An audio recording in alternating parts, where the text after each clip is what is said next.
racing, and the first Wednesday was off squarely for all. Johnny B. Ghani with speed between them. Inside, Oro comes firing through. Outside of that, Daxa Dreaming. That's the rider with the black helmet cover. Meanwhile, Oro's taking the lead, and between them is Midnight Royal. Johnny B. Ghani retreats and is overtaken by the well-supported Stuck in Snow just off the heels of Oro, and the one watching all of that action is Score McCoy from 10 out of it. We have 5 covered by 3 off the far turn. Oro leads a tenuous neck. Daxa Dreaming trying to put a nightmare on the rest of them. Stuck in Snow is stuck in traffic as Johnny B. Ghani went back to 5th, now circumnavigates to a joint 3rd and is about 3-4 lengths from the lead. Score McCoy's running on from 7 out of it. Up goes Daxa Dreaming. Daxa Dreaming, Oro, Johnny B. Ghani. Stuck in Snow gets the light of day. Stuck in Snow at 1-2 is attempting to take off. On the far outside, Score McCoy's finishing interestingly. It is Stuck in Snow from Score McCoy, and it's Stuck in Snow looking pretty cool in them shades. Long Shot ran second, Score McCoy at 35-1. Then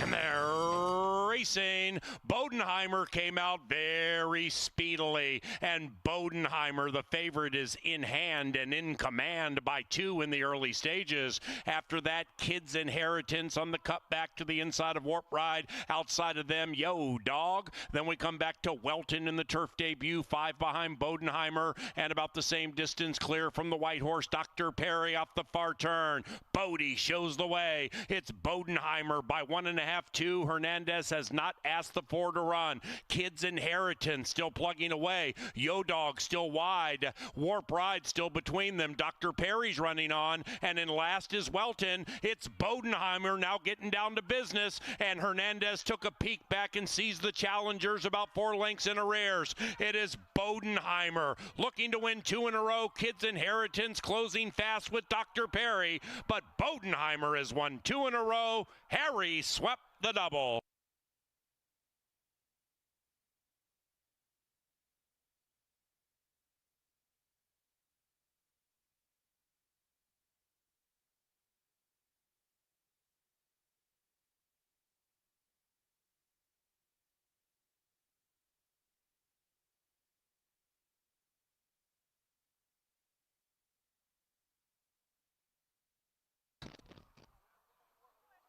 And they're off, and the favorite gets off to a tough start. Moral Dilemma was left at the starting gate and lost 5 lengths. Outside, there goes Coach Sam P. to take control of the race early, and he leads it by a couple lengths. Shading on the outside is Brainiac from inside Dawkins. Aeromax gets a good trip from 4 lengths behind those leaders. Hernandez and Moral Dilemma trying to make up ground after that tardy beginning. They've got 7 lengths to make up right now. Behind that one comes More Money Mo. At the tail of the field is Tarp Storm. They went 24-2 to the opening quarter mile. And the long shot coach, Sam P., is out there dictating terms from Brainiac. On the outside of Brainiac comes Aeromax, who's just 2 lengths from that leader. The favorite now, Moral Dilemma, into the race, and 3 lengths from that leader. Dawkins shaken up and going the wrong direction. More Money Mo trying to unwind, and still nothing from Tarp Storm. 47-4 to the half mile. This 30-1 long shot is still there. Coach Sam P. leading it by 3. Up the inside comes Moral Dilemma. Aeromax is wasting a good trip. In between is Brainiac, top of the Canterbury stretch, and the coach is calling the shots. Coach Sam P. 30-1 and pounding away with an ever-widening lead into the final furlong. Look at this. Coach Sam P., a runaway winner, and a runaway at 30-1, blowing that tote board to Bemidji.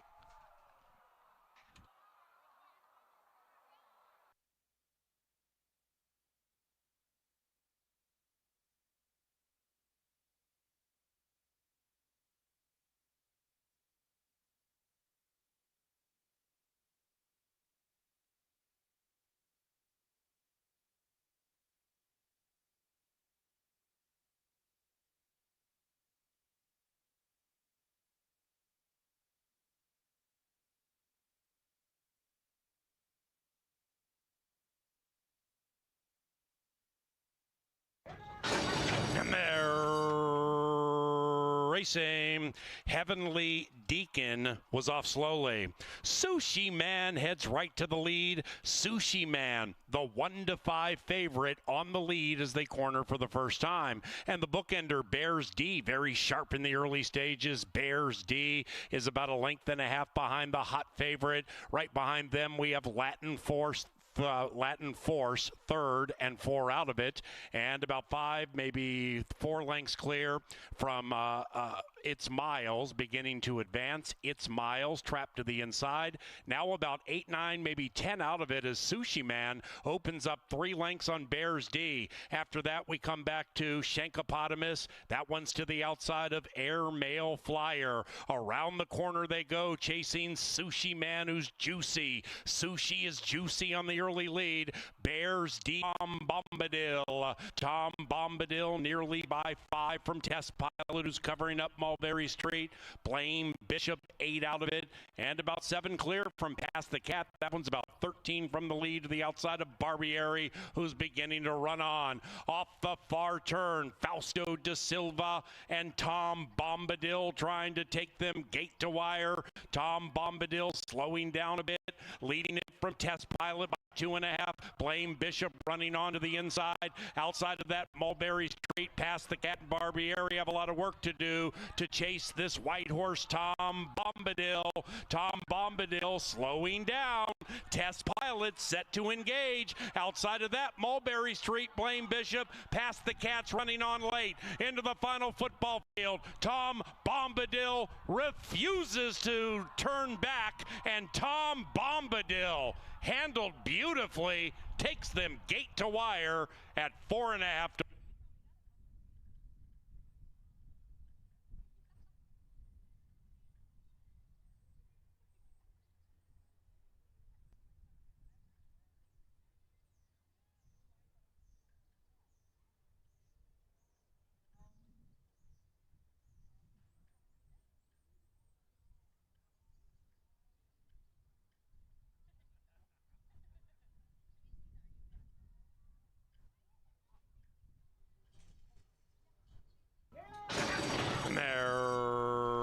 racing. Anna Lee pops out of the gate, bet down to 2-1. Anna Lee with good early speed. Loopy is the gray on the inside at 6-1, and Loopy grabs the lead with authority, and Loopy runs away by 4. Anna Lee relegated to second. Mare Sills first, looking to win 2 in a row in third. The pace is hot, and Mare Sills first is to the outside of Anna Lee, maybe 4 lengths out of it, and about 3 clear from Yamils. After that, we come back to Jocasta, and Jocasta's 8 lengths behind the tearaway leader. Inside of that, Go Leanne Go, and the one in last is Una Palabra. Up the barn side they go, race 6, and number 1 is number 1 in the shape of Loopy. Loopy trying to leave him. Loopy with wire-to-wire speed. It's Loopy leading it by 2.5. Ann Ali from off the pace is a half clear from Mare Sills first. Yamils is closing into the inside, 5 out of it. Outside of that is Jocasta. Then we come to Go Leanne Go. That's the gray trying to run down the other gray. And the one in last is Una Palabra. 8 covers them, and they have a quarter of a mile to go. Loopy as a challenger in the shape of Anna Lee with the hot jock. And Anna Lee puts the blue blinkers in front. That's it for Loopy. On the outside, here comes Go Leanne Go. Go Leanne Go to the outside of Yamils into the final football field. Yamils, Go Leanne Go. 7 and 2 to the line together. Go Leanne Go to the winner's circle.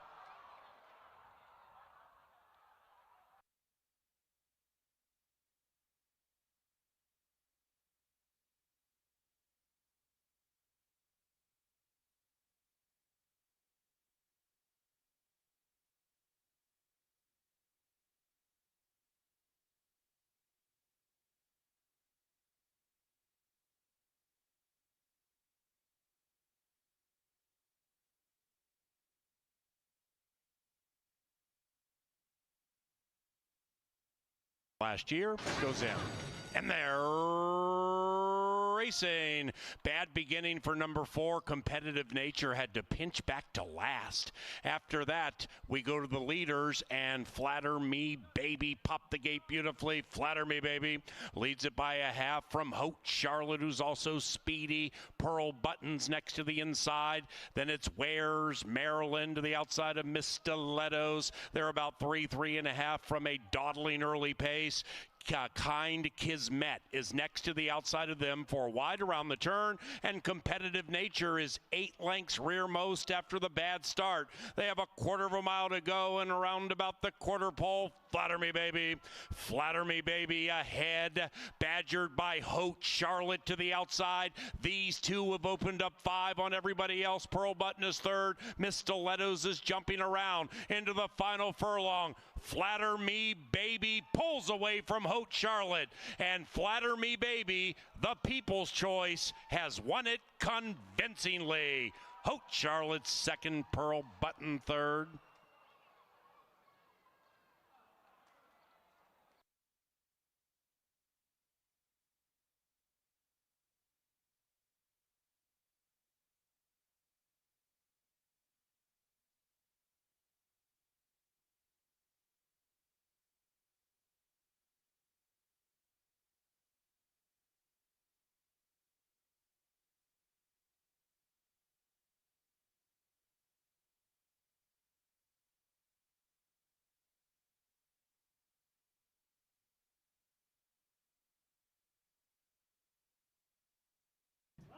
Eight in the gate.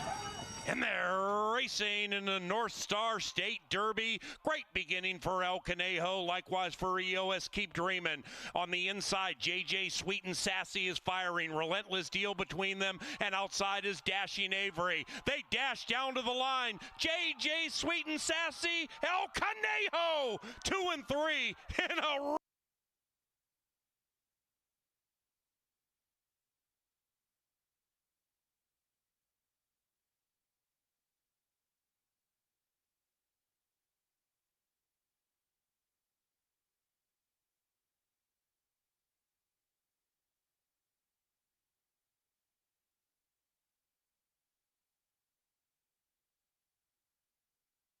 and they're racing. Del Cartel came out nicely on the outside. So did the bookender, the Gray Sophie, to the inside. Next to that one is Sale Barn Cafe. Del Cartel is powerhousing. Between them, Holy Dynasty prevails.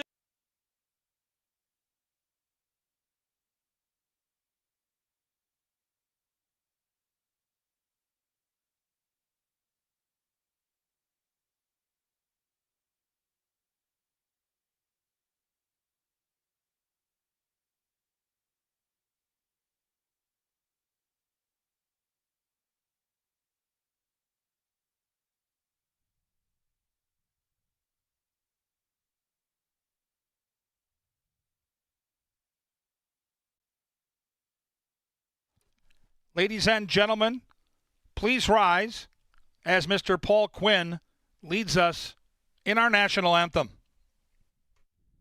Today is Flag Day, folks, so it's a special day. Oh, say, can you see by the dawn's early light what so proudly we hailed at the twilight's last gleaming, whose broad stripes and bright stars through the perilous fight o'er the ramparts we watched were so gallantly streaming, and the rocket's red glare, the bombs bursting in air, gave proof through the night that our flag was still there. Oh, say does that star-spangled banner yet wave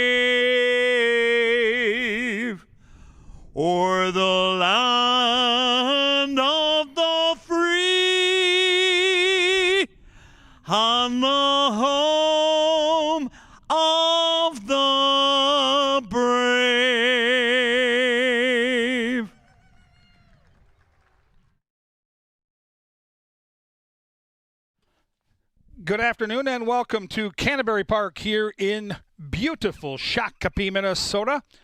Under mostly cloudy skies, the main track is listed at good, and we are off the turf today. Off the turf at Canterbury. If you get your programs handy, we'll go over the changes on tonight's 8-race card. Race 1 starts the pick 4. Early pick 4 starts in race 1. Jockey change on the 1, Chromed Impulse, make the jockey Kelsey Haar. Haar to ride the 1 in the first. Race 2 starts the 10% takeout, 50-cent pick 5. No changes in race number 2. Off the turf in race 3, 5 furlongs on the main track. Jockey change on the 5-horse Little Trouble. Make the jockey Eduardo Gallardo.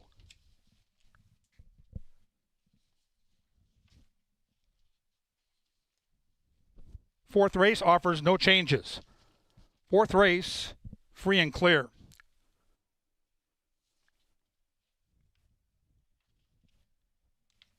Race 5, couple of scratches. Number 2, Pierre Noel. And the 7, High Ransom. 2 and 7 are scratched in race 5. That's 1 mile on the main track.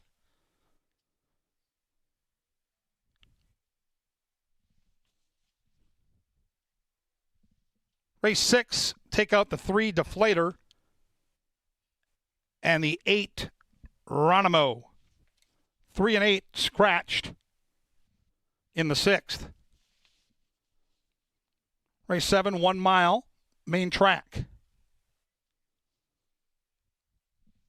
Race 7, take out the 3, Honorable Mischief.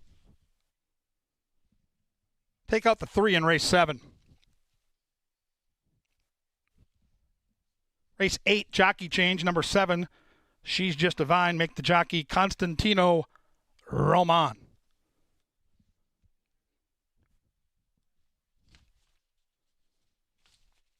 Good, off the turf.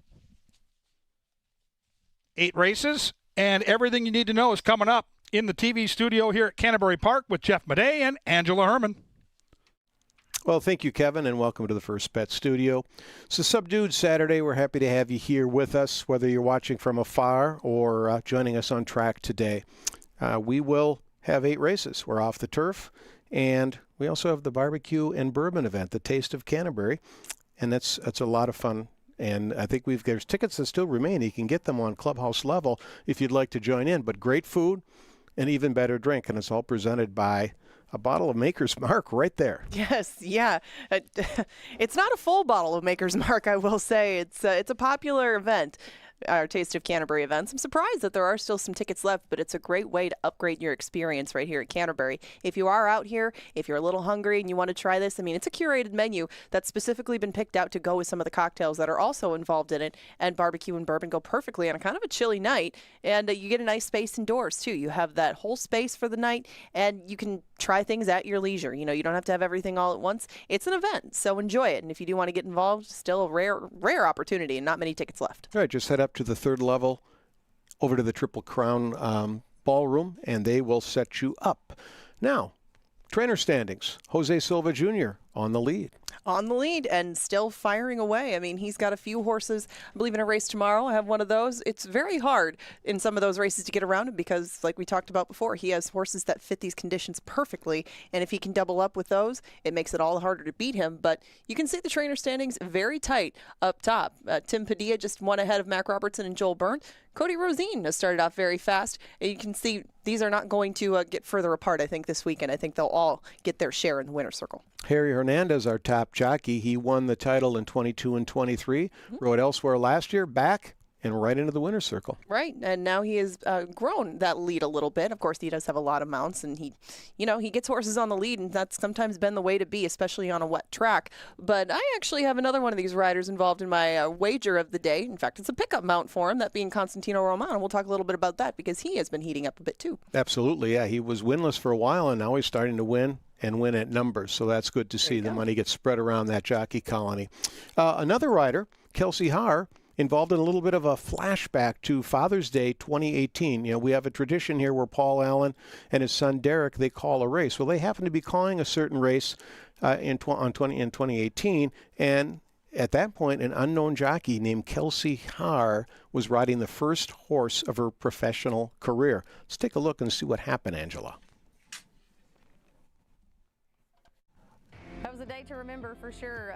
Father's Day, Bandit Point. I think he went off 11-1.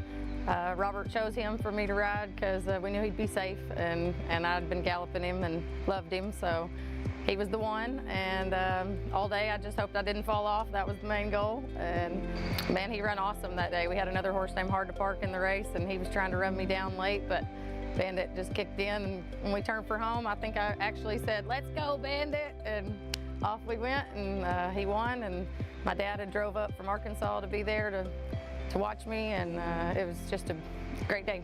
I remember after the race, I was galloping out, and a friend of mine, Rodney Trader, had told me prior to the race to take it all in on the gallop back, that you never forget your first race, and he was right. And I took my time getting back to the winner's circle and just kind of took it all in, and it was a beautiful day.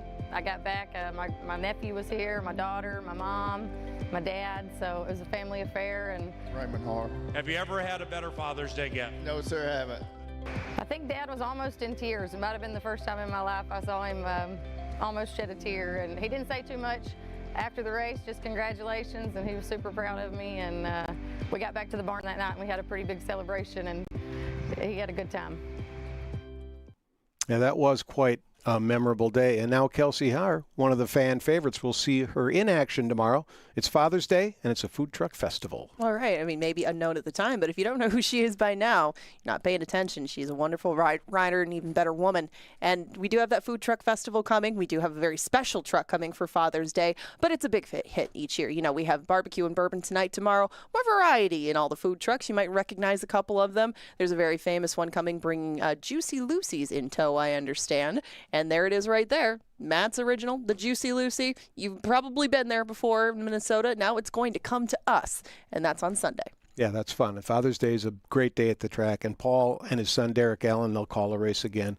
It's a good time, so we hope to see you here again tomorrow. There's our live racing schedule. Right. We race on Wednesdays now. We had our first Wednesday just 3 days ago. It feels like a long time, but it was only 3 days ago. We'll race again this Wednesday, 6 thoroughbreds, 3 quarter-horse races, and a lot of fun. Well, and we had a couple of quarter-horse stakes to kick things off in the quarter-horse ranks, and you can see that on the calendar behind us. Wednesdays now in play for June and for July, minus the rodeo week, but we'll also add Thursdays. It's going to be a busier time around here at the park, and remember, those post times are usually 5 o'clock, but do keep in mind that for holiday racing and some different days, we will race at different times. So always take note of that if you are making your way out for your day. And if you forget the schedule, just check CanterburyPark.com. That'll true. Have the schedule there and all the other events, including another equine-related event coming up on Friday, June 20th. It's called Battle of the Barrels. The Battle of the Barrels is the first of its kind to be here right at Canterbury. And it's going to feature some of the best barrel riders, female barrel riders, much less, in the state of Minnesota. And they're going to be squaring off in a very unique way. And we're going to have a demonstration of it right before the second race today, kind of outlining how the barrels are going to be set up. But it is a new thing here, and it's pretty popular thus far, I'd say, right? Yeah, I think it'll be fun. There'll be live music. There's a happy hour. There's meet and greets. There's games for adults, games for kids. You can get on that mechanical bull. I don't know what it costs to ride the bull. It'll probably be a donation to something, but if you're here, you should probably try it. Yeah, exactly. I mean, when are you going to be able to do that and have everything else along with it? You might have to be in a bar usually to get a mechanical bull. Not the case. You can come to Battle of the Barrels right here. Urban Cowgirl, that's you. Oh, yes, that is... Take a look. That is definitely me. But that is not where the action ends this week. It's just beginning with that because we have Northern Star's Turf Festival coming next weekend. Yeah, I haven't had a chance to take a look, but there are 5 turf races. 3 of them are stakes. And it looks like there's some shippers. Larry Ravelli, well known in the Midwest, he shipped some horses in, and there's a couple coming up from Iowa as well. And then, of course, the best turf horses on the grounds here.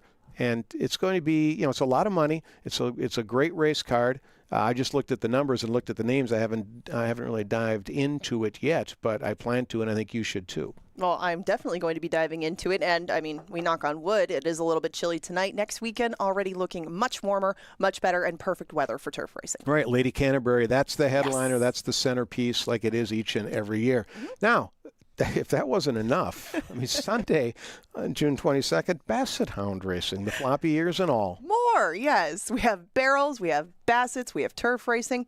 All of it next weekend. Come and join us because the dogs are returning to the track. These are a little bit different. You know, we've had all of the breeds have their quirks. The bassets aren't probably the fastest in the world. We do have a couple, but there was one that got loose on the turf course, I believe, a couple of years ago. They can find their way into shenanigans, the Basset Hounds. So if that's your thing, if you like dogs, Basset Hound races are coming on Sunday, and they are a lot of fun for the family. That's right. Family fun, kids and all, pony rides, face painting, family day, brought to you by Pepsi every Sunday.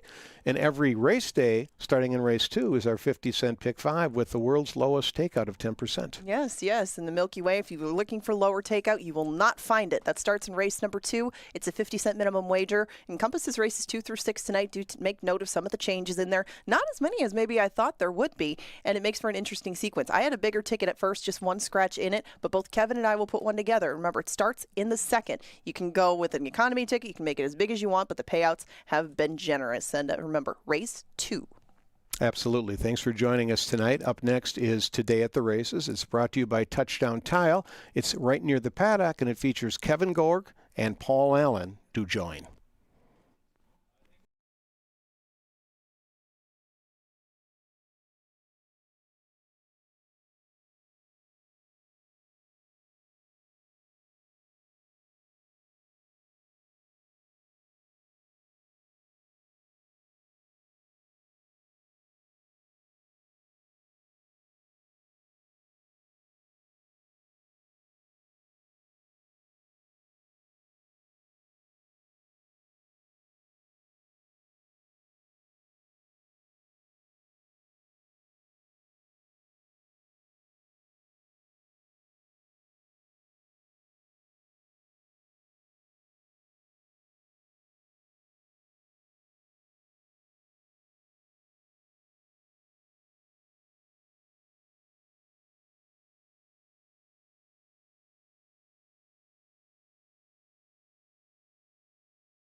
Courtesy of Touchdown Tile and TouchdownTile.com. Here we come with Today at the Races, courtesy of Canterbury Park, our television department, our management team, and all of us in the Dark Star press box. He's Kevin Gorg, and I'm Paul Allen. A day before Father's Day, and that vignette that Mackie put together as part of our press box team with Kelsey Haar, touching, fantastic. And I'll just add a snippet to it. Now Kelsey Haar, as you just saw, first ride of her career, she wins her first race on Father's Day 2018. Her and Kelsey, by admission, is a daddy's girl. Well, her father, I guess, has the teasing gene or like doesn't like to let her know he's going to show up. And then all of a sudden there he is. So she had no idea he was coming, and he either sneaked his way up here and was there when she won, or there was a clipping penalty en route from Mankato with something. He had to call and say, I might be a little late. But having her father there that day, and I'm not sure she knew about it, that was super special. Think about it, the work you put in to become a jockey, especially if you're a lady like Kelsey Haar and you finally make it, and there's nothing like that moment when you get your very first win. I'm lucky enough to talk to NHL players when they score their first goal, and these guys are in tears. It's the same thing for a jockey. And then you realize the dreams these guys all had as professional athletes started with the support of their parents, and to have her dad here on Father's Day, to see that moment in time, it was spectacular, and it's what makes sports so great, especially our sport here at Canterbury with horse racing, and we love Kelsey. Kelsey is a press box favorite. Everybody knows it. We're okay with that. She does it the right way, man. She works hard every single day. She's an awesome mom. It was a really cool piece. Yeah, and speaking of Kelsey Haar, the mom, her daughter, Lacey, Friday night's going to be competing in the barrel racing that you just heard Jeff and Angela talk about. So Lacey Klein, Kelsey's daughter, Robert Klein, the trainer, that's her father. Friday, CanterburyPark.com if you're interested in tickets. Yeah, barrel racing is going to be awesome. It's going to be sweet. Super excited. And by the way, any backsiders, any grooms or anybody who resides on the backside listening right now, we have a chaplaincy foundation deal going on the backside where tickets are only $5. So you can get those at the HBPA office. It's next Friday. It's going to be a lot of fun. Father's Day tomorrow, man. That's going to be super cool for a couple of dads. You know what? It's fun. And I've got a couple of my daughters coming out. I know you and your son are going to call the race. I believe it's the last race on the card. It's always one of my favorite parts of the production we put on this day. And I remember when my kids were little, and I had kind of just started out here in the early 2000s, and to have them out here in the paddock while I'm doing my thing, and I know with Derek and Coley over the years, having them share in all your great memories here, it's something special. And you and I love our jobs.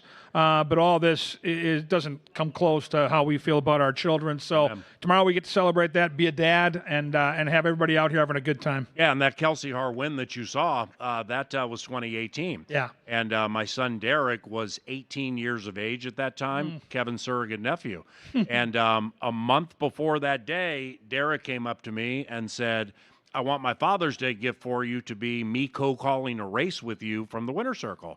So Derek and I, his first race call was that race. Kelsey wins, tears in the winner's circle, shaving cream all over the rider. Derek's anxiety was coming down, and I think we've done 6 now. So this will be number 7 tomorrow. My son Derek and yours truly call in the last. We'll see when it comes to Touchdown Towel, touchdowntowel.com. They do renovations. My picks need absolute renovating from last week. A couple of Sundays ago, I think I had a 5 or a 6 win day. Ever since then, boo! But the main culprit there has been the turf course here, where it's just been so difficult to pinpoint 1, 2, or 3 horses. No turf racing today, sadly. But when we do get that thing going again, do know that the horses on the Canterbury turf course are paying a lot of money. We have a main track listed as good. Once again, no turf racing. Pick 5 wagering begins with race number 2, and that's a 50-cent investment with a nation low 10% takeout. But we begin in race 1. The aforementioned Talisman, Kelsey Haar, picks up number 1, Chromed Impulse. This begins a pick 4 on races 1, 2, 3, and 4. Here comes KG. Who's going to win? Well, in the first race, PA, I just think pace makes the race. I see an awful lot of speed. Kelsey's mount on the one that she picks up, the 2 Empire's Best, goes in lickety-split fashion, the 4 Cinco Majestic, and so with all that speed signed on, I was looking for the horse that could sit off and pounce, and the 3-horse Prince Rama's on a cutback off a route win last time for Tony Rengsdorf. They cut back from that route win to 6 furlongs. Double H Harry Hernandez stays, which is always a good sign. Even though I don't think that race was nearly as high level as far as class goes from what some of these other horses like the 2 are exiting, I think the trip matters. I think the horse sits off and pounces. I'm going to go 3, 2, and 1. I'm going to pick a 2, 3, 4, and with number 2 Empire's Best. There now are a couple of angles that I happen to like quite a bit. One is the way the horse handles wet tracks. 6 for 7, top 3. $71,000 of this horse's earnings have taken place on a wet track, and our track is wet. Secondly, and I don't think it can be disputed, at least in the last 10 of 20, the horse doesn't run 2 consecutive bad races. So the last race was bad. 7/8 here at Canterbury, ran 5th, beaten 13 and change. Before that, a win. Before that, a 4th win, 2nd, 7th, 1st. It's the horse doesn't run 2 bad ones in a row. I don't expect a bad one tonight with that good speed on the inside. So I'm gonna pick it 2, 3, and 4. Race number 2, beginning the CBY Pick 5. No scratches, no rider changes. I'm on number 5, Street Humor, with Double H. And 2/3 of the Steam team, Kevin and Angela, look for number 4, No Longer a Hobby, to prevail for a second time this 2025 season. Yeah, you look at the last 2 starts for the 4, No Longer a Hobby, and you see a patient ride 2 back on the turf, which led to a win. And then you see maybe last time Castellanos might have moved a little too soon, and it cost him the race. Prince Rama is the horse that beat him. So we'll see how Prince Rama runs in the first. That certainly could be a tell for our opinion here in race 2. But I think this horse, with the proper trip, is sitting on a good one. Has stalking speed, likes to make that bold move. Cloudy day, we bet the gray. I go 4, 5, and 1. I'm taking number 5, Street Humor, not with a lot of conviction. Yeah, kind of middling here. 5-2-4 for me.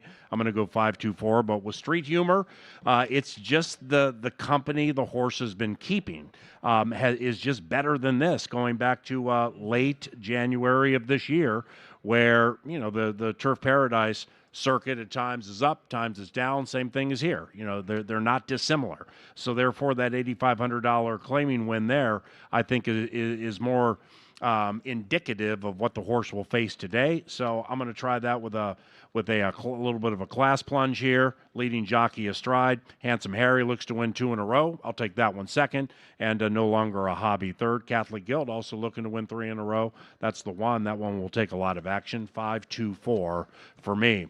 Now, race number 3 is sadly off the turf course. I think in this area, Shakopee, Eden Prairie, areas like that, we got close to 2 inches of rain just yesterday. So the course probably needed water, but that's deeply rooted rain. Hopefully we're on it tomorrow. Number 5, Little Trouble, picked up by Eduardo Gallardo. This one off the turf. The distance of 5 furlongs is okay. 1 first-time starter in the race. It's number 7, Easy as Pie. Kevin and I generally don't take first-time starters. See you, Moosey, unless they're steamy or whatever, because we're not watching works. But we both ended up on number 7. Why you? Well, I love Mike Beeler. I think he does terrific work. And even though he's not known for getting horses to fire fresh, he's a 5% trainer with firsters. I love the workout pattern, and I love the fact that we've got multiple sharp drills over this surface.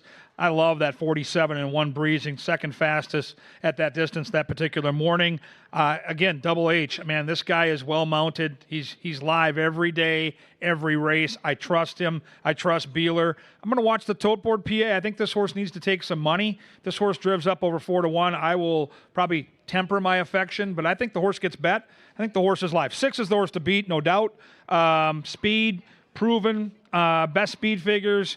But we got a couple of losses on the page in back-to-back fashion at 5-2, so I'm willing to take a chance. I'm going to go 7, 6, and 2. Yeah, I like the post a lot for number 7. Whether the horse has speed or not, it's just to be outside, not have to deal with getting clipped on as a first-time starter, dirt in the face and everything. Unless the horse is on the lead.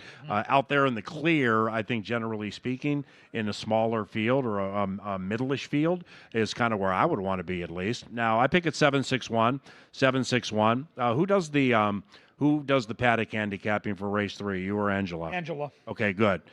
With race number 3, listen very closely when Angela handicaps this race, because I don't have this unbelievable nugget memorized. I think I got part of it. She's going to take number 2, Jimmy B, and trainer Ty Garrett when he adds Lasix to a non-first-time starter, so somebody who's run before. 5 times, 5 wins. No kidding. There are 2 nugs there. That's one of them. So she took Jimmy B on top, and we respect her picks, but she'll be doing the 3rd race handicapping from the paddock, and she'll unfurl all of that for you. Cool. Very cool. 7-6-1 and race number 3 off the turf. Race number 4 on the main track. 2-3-5 for me. I go 2-3-5. I believe this is a Steam team trifecta. We're all taking number 2, Mahjong Girl. Yeah, I think we've seen Joe Novogratz with his horses here in his hometown. He does well. Joe, one of our probably best all-time owners here at Canterbury, always pull for those Novogratz Silks. They're really cool with the lime green. And even though the horse's only dirt start wasn't very good, that was way back in her debut. She ran into a horse named Pounce, who's a nice one. Any horses that run at Presque Isle, I pay attention to. They run some big-time racing down there. It's synthetic. Now we're back on dirt. We've got early speed. And guess what? We've got Double H. We've got Harry Hernandez. 5's the horse to beat. I get it. I got to see it first. I'm going to go 2, 3, and 6. Yeah, what made this race difficult for me is numbers 3, Peyton's Beauty, and 6, Miracle Minded. They both reversed their form last start, where they were losing and losing soundly. Doesn't matter the level of competition, but they jumped up and were super competitive on the turf. This one's on the main track, so that was confusing for me to see what's going to happen here. But the number 3, Peyton's Beauty, I pick it 2, 3, 5. You know, those $30,000-ish maiden claimers at Oaklawn Park, every for every situation, like in a maiden race here, I think a lot of them could win. You know what I mean? So yeah. Peyton's Beauty comes out of some relatively competitive races. Do you think that'll factor into it? Oh, absolutely. My biggest worry with Peyton's Beauty, and I think the horse gets a great trip here going turf to dirt, is we've got, 9 chances on paper. We've seen 9 tries along the way, and, the 10th time might work. Mouse might cash, and that's wonderful if he does, and we're happy for him. But, the Gophers might win the Rose Bowl someday, too. You can't go with the hopes and dreams and candy and rainbows. Yeah, well, we still got to work up there 3.5 hours, so stop, okay? Seriously. Gophers could win the Rose Bowl. Mouse said they got a live shot this year. I don't know. Yeah, ain't no doubt. Race number 5 off the turf. There was going to be an in cahoots line delivered there that we're going to hold back. We're going to hold back. Turf race, race 5. It was 7.5 furlongs. Now it goes to a mile. That's conspicuous. We're not, certainly your star controversy leaders here, but 7.5 furlongs technically is a sprint. Okay, a mile and up would be a route. Still 2 turns though at 7.5, so it kind of makes it right. But I'm just wondering if now when these 7.5s come off the turf, if they should go to 7/8, since we now run 7 furlongs on the dirt. Well, and Jeff Madej, soon to be in the Hall of Fame here at Canterbury, made a great point about an hour ago. It makes perfect sense, except for a lot of these turf races have 8, 10, 12 horses entered, planning on running. Great point. And we can't suffice that many horses out of the chute. I think it's 8 is our max, so it'd be unfair to the horses that draw to the outside. They'll be forced to scratch. So the 1 mile distance doesn't hurt. You have a couple scratches here, so I always get bummed out when we come off the turf. We're doing it for the right reasons today. It's certainly for the safety of everybody involved. We got a ton of rain. Nothing we can do. First time of the year, by the way, and we're almost a month into the season, so we'll live. It really changes the complexion of the race. I mean, what looked like a pretty balanced field head to toe, to me becomes kind of a 2-horse race, right? Like, I think 1 and 3 kind of have this field over a barrel, and we've got our friends again to the right here from Lynn's Stable. So cool to see them win last time with family and friends here that was make the game so great. And if it was on the turf, I think Commissioner Oscar probably would have been the horse to beat. I think Caught Off Guard clearly is now. He's got the better dirt for him. He comes in from Chicago. He's faced some tough competition, back-to-back dirt races against Allowance Company. But I think those are the 2 horses that are going to settle the score. So I think it's going to come down to the 1 and 3. If you're playing the pick 5, I think that's where you go. If you play the late pick 4, I think it's 1 and 3, and you're on your own after that. Same with me. Caught Off Guard is blessed with more natural speed than Commissioner Oscar. But not much. That may matter on a track like this today. That's key. This track got a lot of rain. It's listed as good now. Let's see what happens in these early races and where they're winning from, and whether you need to be close to the lead or not. Generally speaking, on all dirt tracks you do. I would think that would be the case here. Nice win by Commissioner Oscar last time. I think one that's really going to jump up here with the surface switch is number 5, DeGhost.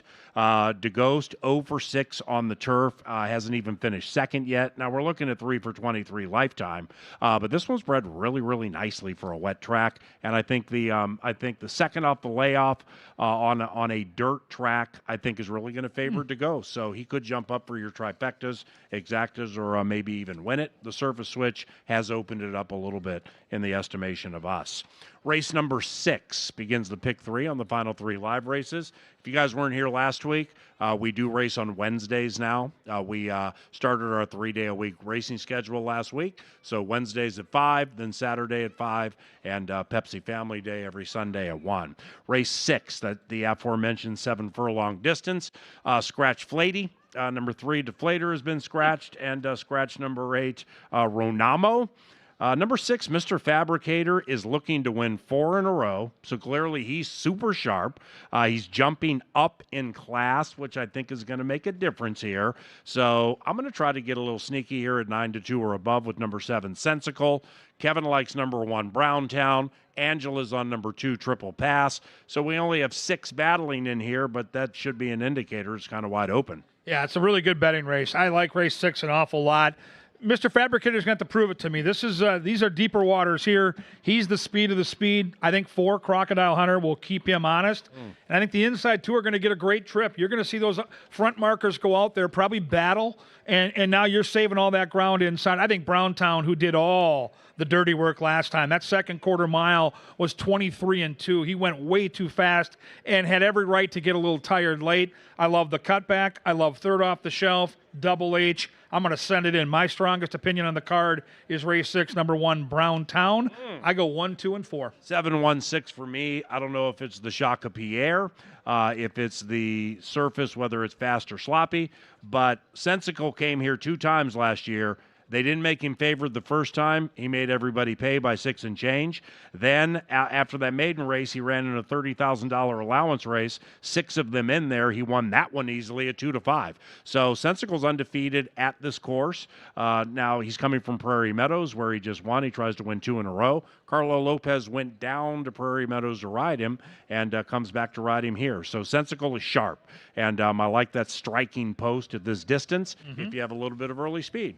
So I'm going to bet to win, probably not that much on number 7, Sensical, but definitely am using 1 and 7 to close my pick 5. So it's 7, 1, 6 for me. Race number 7, not on the turf course. The distance of a mile is okay. And scratch number 3, Honorable Mischief. Kevin's pick, Smarty Be Good, looking to win 2 in a row. Got to try Mischief, number 8, looking to win 2 in a row here. I pick it 2, 6, and 1. Smarty Be Good. Why? I was super impressed with the way this horse won off last time. Came off a layoff, switching from Mac Robertson's barn into Nancy Sheehan's barn.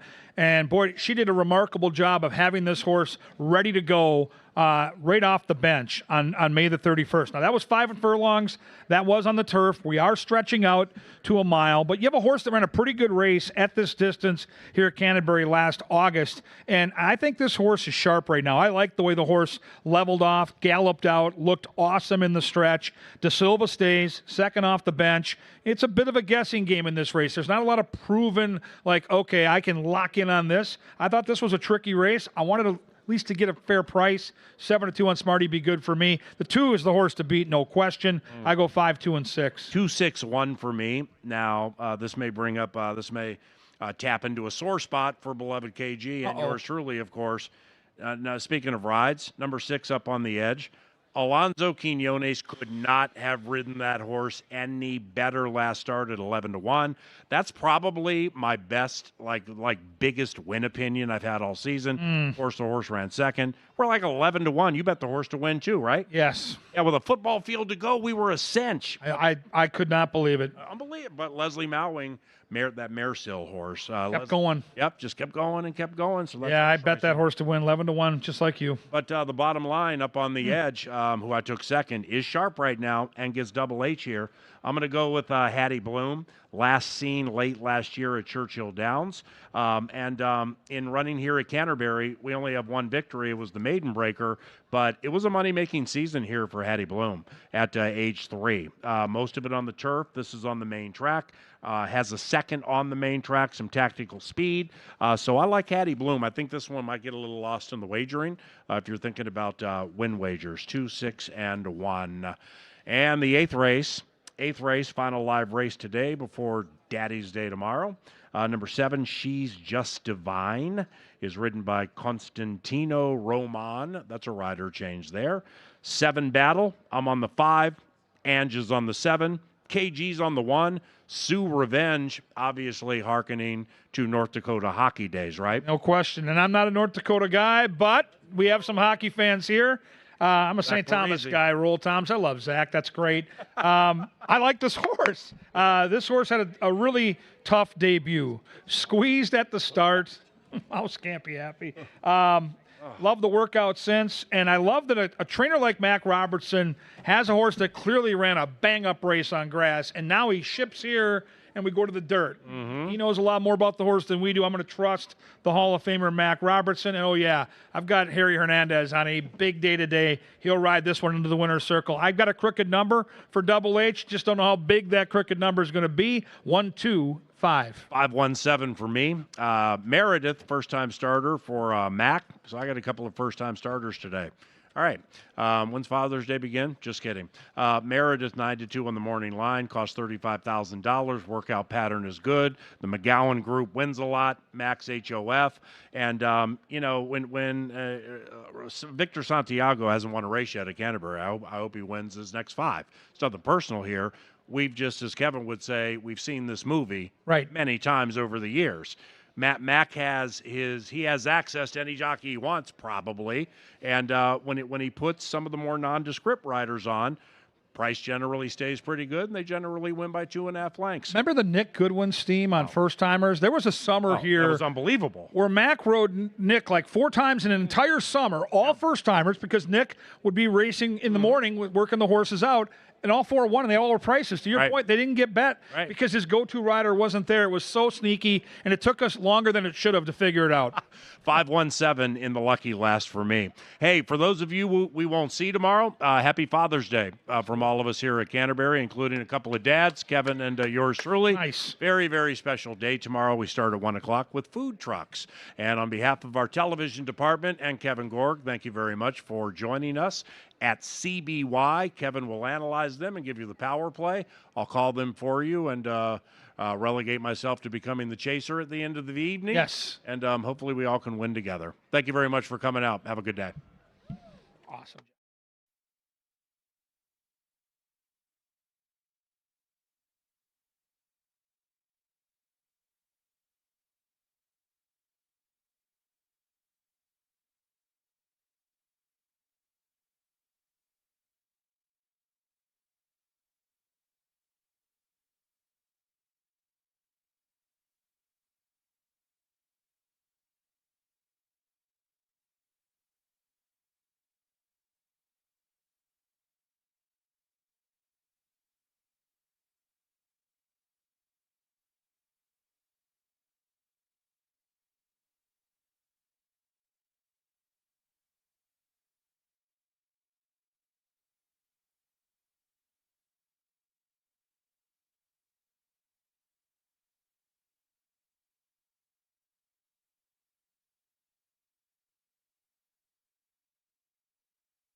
Come on, Paul.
Ladies and gentlemen, today Canterbury Park joins the entire state of Minnesota in mourning the loss of Representative Melissa Hortman and her husband Mark, and the attack of State Senator John Huffman and his wife Yvette. Let's please take a moment of silence to honor these brave public servants and their families.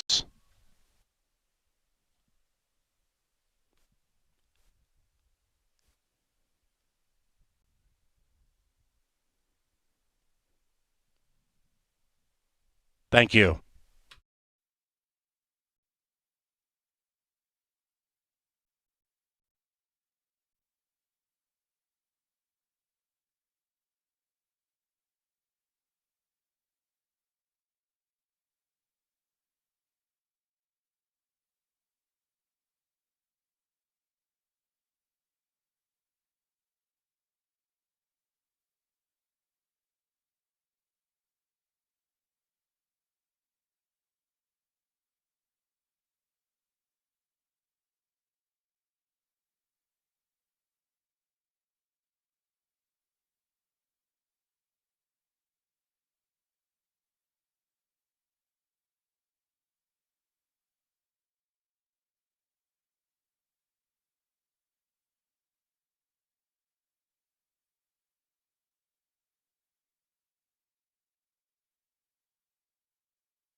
We welcome our featured group today, those here for Michelle King's 40th birthday.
And they've reached the starting gate. It is now post time for the first.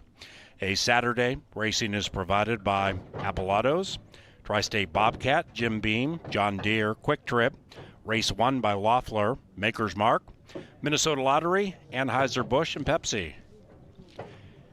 Racing tonight and tomorrow, Father's Day, day 2 of our first 3-day stint this early season.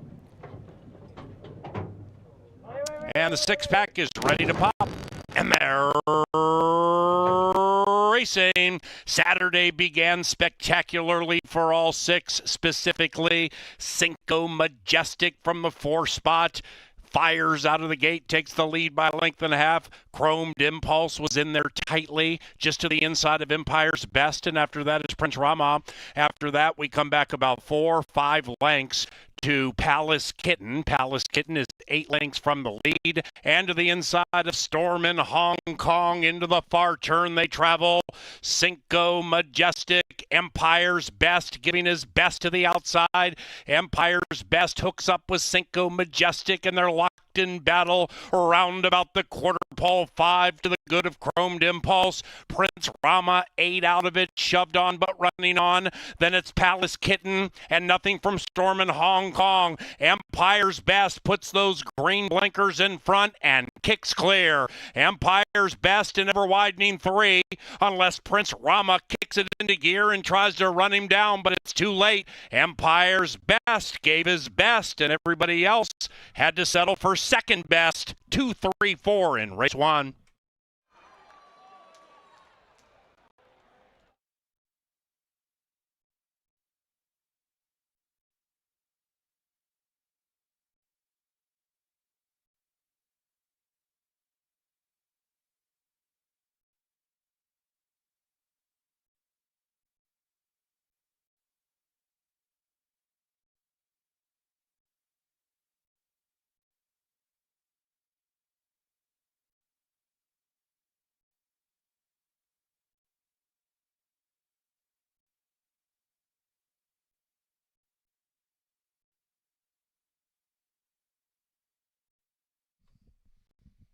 Number 2, Empire's Best. Good on the good. First. It's 2, 3, 4, 5. 110.71 the final time.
The first on Saturday, official, exacta $5 and change, trifecta 2025.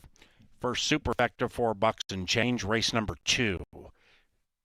No scratches, no rider changes. Post time about 22 minutes from now. The second at Canterbury is provided by Appalatos, the official vehicle supplier to Canterbury Park, and also Comcast Xfinity, where the Wi-Fi is booming at home and on the go with Xfinity Mobile. Race number 2, about 5:40.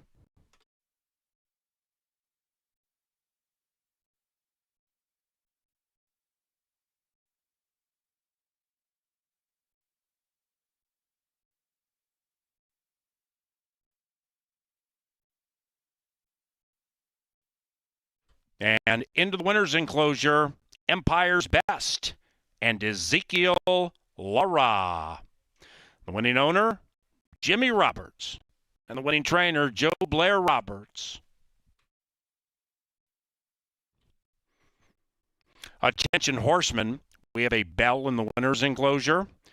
If you are so inclined, ring that bell following victories, and at least $100 heads to the Canterbury Park Chaplaincy Backside Foundation. Celebrate victories by ringing the bell. Head to the bookkeeper's office, fill out the paperwork, and the grooms and everybody residing on the backside would greatly appreciate it.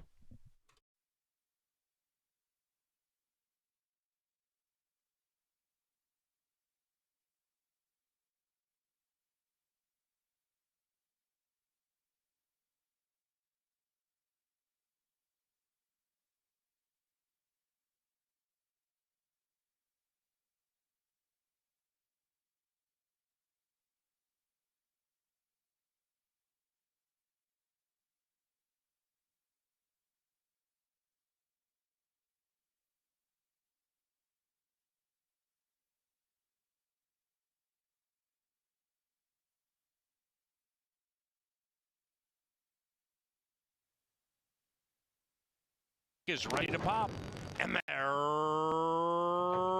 racing. Saturday began spectacularly for all six, specifically Cinco Majestic from the 4th spot. Fires out of the gate, takes the lead by a length and a half.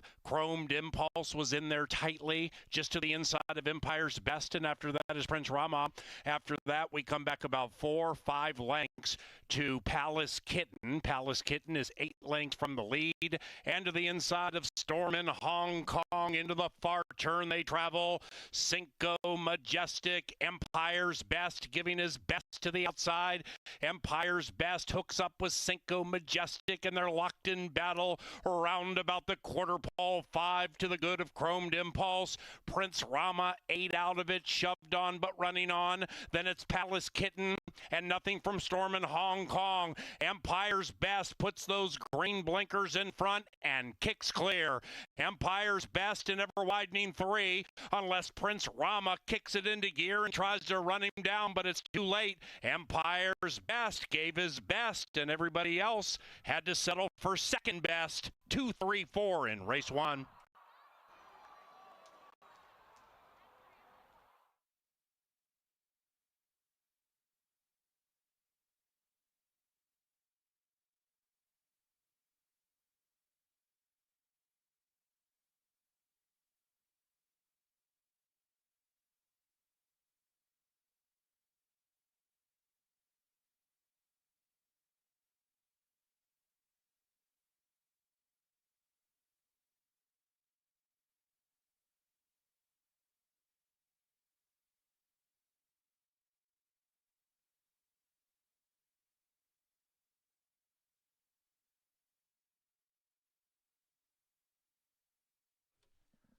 Ladies and gentlemen, we have a scratch here in the second race being announced for the first time.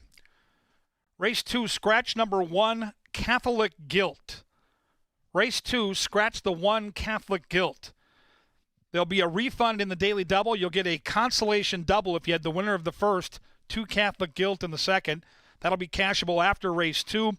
If you use Catholic Guilt in your pick 4, that part of your ticket will rotate to the off favorite. Race 2, scratch number 1, Catholic Guilt.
The pick 5 is coming up in 15 minutes. That's right, race 2 is on tap, and I have a $24 ticket that I'm going to take you through right now, starting with 4 and 5 in this first leg of it. In race number 2, there are some representatives from the Silva team, and I am going to use one of them. No longer a hobby on this ticket because he's run so well in his first couple starts here at Canterbury. He can do it from just off the pace, and the scratch of Catholic Guilt might not help that, but I still think that he'll be in a good position in both the 4 and the 5. I would expect to get pretty similar trips in here. Now, my top pick, Jimmy B, in race number 3, I liked a lot on the turf. He was a Leonard Powell trainee out in California. He's only made one start, and I used both him and first-timer Easy as Pie on the outside, who's been working outstandingly for his debut. It's a little easier to bring a horse back, I guess, than to get them ready for start number 1. But again, I like Jimmy B a lot more on the turf than I do on the main track.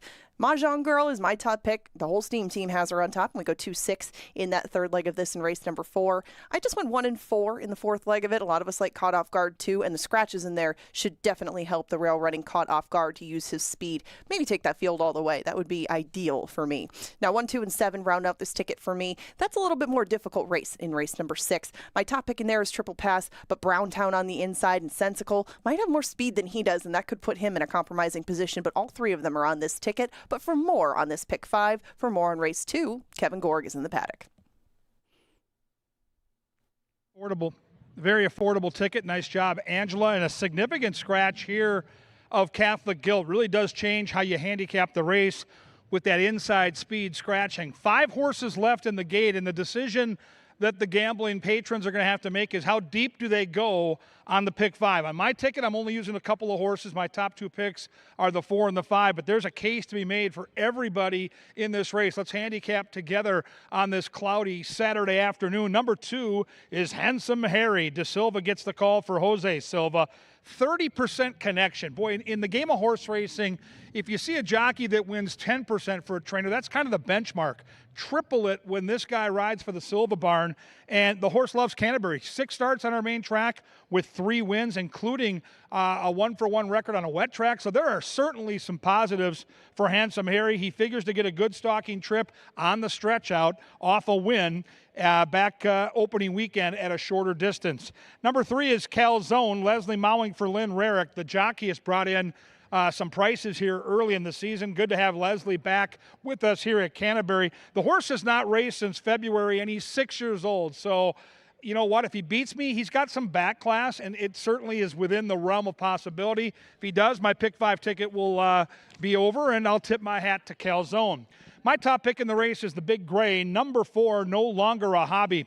Castellanos for Silva, and I just have seen back-to-back big-time efforts. 2 races ago, made a sharp move around the turn and then held on at 7-1 on the turf and then rotated to the main track, and I thought maybe he was forced to move a little early last time, and it caught up with him. He ran second to Prince Rama. Now, the good news is he's sharp. The bad news is Prince Rama was a well-defeated second-place horse in race 1, so that didn't exactly flatter the horse I like here.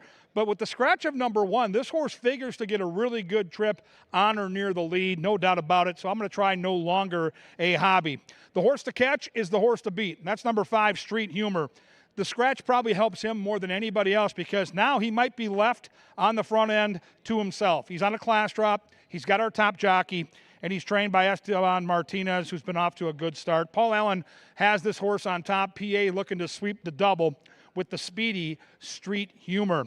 Number 6 is Holiday Fantasy. G-Rod gets the call for John Arnett. Ships up from Prairie Meadows, and he's been competitive at places like Tampa Bay Downs, and I've talked about those Tampa horses every single summer at Canterbury. When they come here, they tend to come here and do quite well. So the fact that this horse was running at Tampa most of the winter and then on the way up to Shakopee, stopped down at Prairie Meadows and ran a pretty decent third tells you that this 6 horse fits pretty nicely in this spot. So the pick 5 to me is going to come down to how many you use here. You could use them all and hope for a price because there are some races later in the card where I think the favorites are going to be tough, and you're going to need to get a price or 2 along the way to make that ticket pay. So let's take a look at these older horses and see how they're behaving. When it's cloudy and cool, You don't want to see horses with any type of sweat, and so far these guys are all behaving quite well. And as I look at these racehorses in the paddock, you can see the 5's kind of amped up and ready to go. That's typical of a speed horse. No doubt about it, this horse likes to use that energy to his advantage. Speed is his weapon, and so I like the energy I'm seeing right off the hop from number 5, Street Humor. I would expect that jockey Harry Hernandez gets him into the race early with a sharp break out of the gate. You know, the 6 horse looks real fit. The 6 has really good muscle, and that probably figures off those deep, heavy races. Tampa Bay, their main track, widely considered a very heavy, deep track. And when horses leave Tampa and ship anywhere, but specifically here, they tend to be very, very fit. And as I look at the 6 horse out here, nice looking rump, good muscle here, very fit looking horse who got that prep race in down Iowa way. Let's take a look at the gray horse, no longer a hobby. He looks good out here. He's well behaved. He's kind of ambling along. This is an older horse at age 9, career start number 57. I think he's got that natural speed to put himself anywhere in the race, and I think around the far turn it'll come down to when they press that button. The other horse that caught my eye was the 3. That's the horse off the layoff, Calzone. He looks great. Really good-looking coat, good muscle. Sometimes older horses, when they haven't raced since February, come in a little lethargic, but that's not the case with Calzone. He makes a super nice impression down here in the paddock, and I didn't love him on paper, but I sure like what I'm seeing down here in the walking ring. Race 2 starts to pick 5. It's a pivotal race. One of the most important races on the card. You can't hit it if you don't survive the first leg. The pick 5 is the best value in the game with that 10% takeout. We've got 5 of them. As you can see by the betting board, pretty equally matched on paper. 1 mile is the distance. It's race number 2. They're going to be at the gate in around 8, and then they're going to get it on.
Our bugler, Lynn Dykert, brings them on to a fast main track.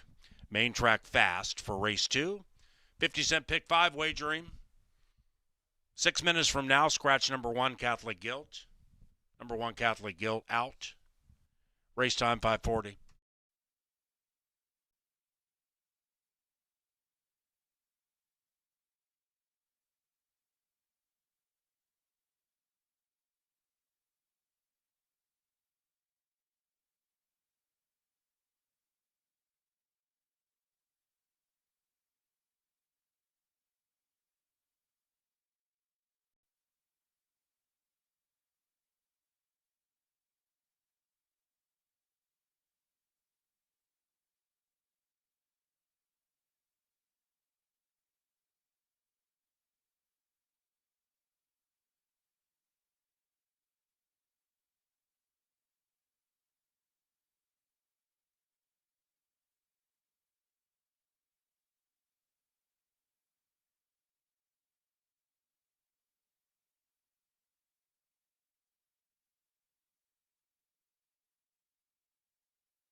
They're at the gate. It's race time.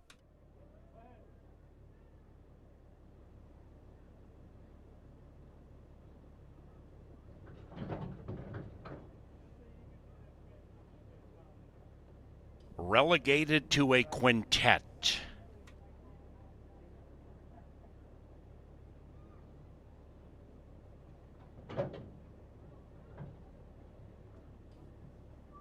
Three 2-to-1 shots. Harry, Hobby, and Humor, all 2-to-1. Holiday Fantasy, last in. Our starter is Oscar Quitos. And they're racing. Slow beginning for Calzone at 10-to-1. Handsome Harry is being hustled by Fausto da Silva to secure the inside and the lead. However, Street Humor is faster, and with 7 furlongs to go, Street Humor boots clear a length and a half and is attempting to get down to the inside. About 4 lengths after that is Holiday Fantasy. 1.5 clear from No Longer a Hobby between them and advancing, pulling the rider out of the saddle and to the inside of Calzone. 5 covered by 4 up the barn side. Reasonable pace. Street Humor the outside, Harry the inside. Handsome Harry puts the head in front to the inside with 4.5 to go. After that, Holiday Fantasy. Then it's No Longer a Hobby in the clear and still handheld. Calzone being shoved on 6 out of it, and Handsome Harry's trying to win 2 in a row. Street Humor trying to win it with a Winnie. Then it's No Longer a Hobby now taking third. The outside of Holiday Fantasy. Those 4 sardined and far clear from Calzone as they approach the top of the stretch. Harry and Humor have been beating each other up for a majority of the race with this speed battle. It's Handsome Harry to the inside. Outside of that, Street Humor and No Longer a Hobby looking to reap the benefits. Holiday Fantasy behind them. Handsome Harry looks darling. Handsome Harry kicks clear by 3. No Longer a Hobby with Holiday Fantasy trying to run down Handsome Harry, and it's Handsome Harry to win. 2-6-4 in race 2.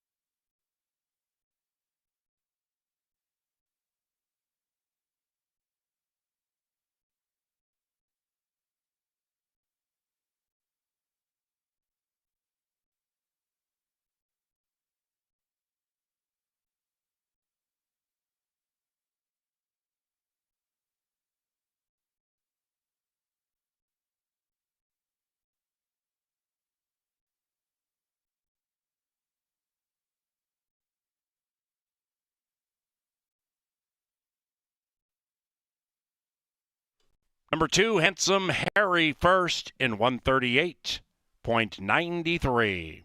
It is 2-6-4-5 in race 2.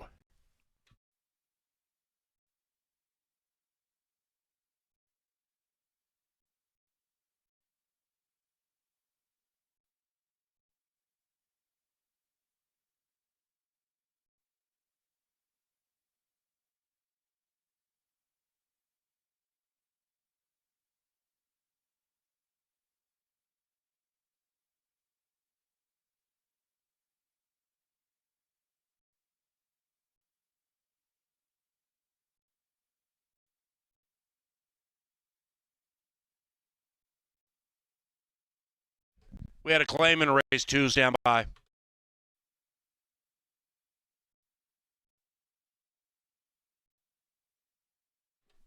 Number 6, Holiday Fantasy, claimed for $7,500. The trainer, Tony Rengstorff, and the owners, Rengstorff Racing and Guy Kroom. $7,500 barn switch. Holiday Fantasy, second in race 2. To the care of Rengstorff, it's Rengstorff, Kroom. Official. Like many of the races nationwide, Short prices dominate this double. Pays $4. 2-6-4-5 in race 2. The third race, about 20 minutes from now, off the turf, distance fine. Number 5, Little Trouble, ridden by Eduardo Gallardo. Into the winner's circle for a second consecutive time, it's Handsome Harry and Fausto da Silva. The winning owner and trainer is our leading trainer, Jose Silva Jr. Behold, Harry.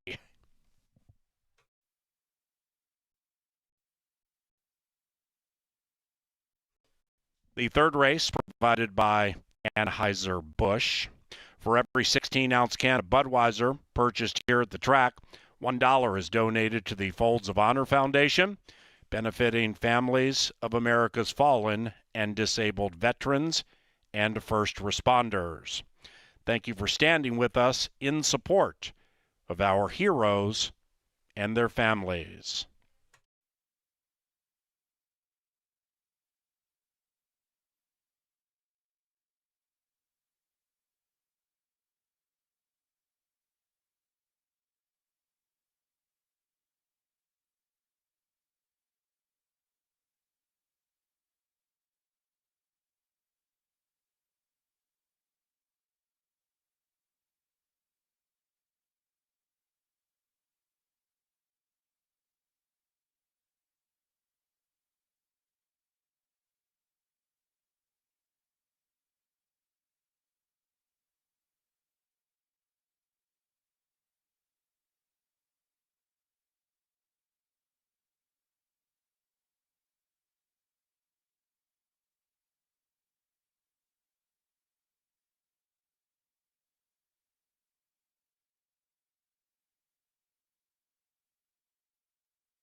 And they're racing. Slow beginning for Calzone at 10-1. Handsome Harry is being hustled by Fausto da Silva to secure the inside and the lead. However, Street Humor is faster, and with 7 furlongs to go, Street Humor boots clear a length and a half and is attempting to get down to the inside. About 4 lengths after that is Holiday Fantasy. 1.5 clear from No Longer a Hobby between them and Advancing, pulling the rider out of the saddle and to the inside of Calzone.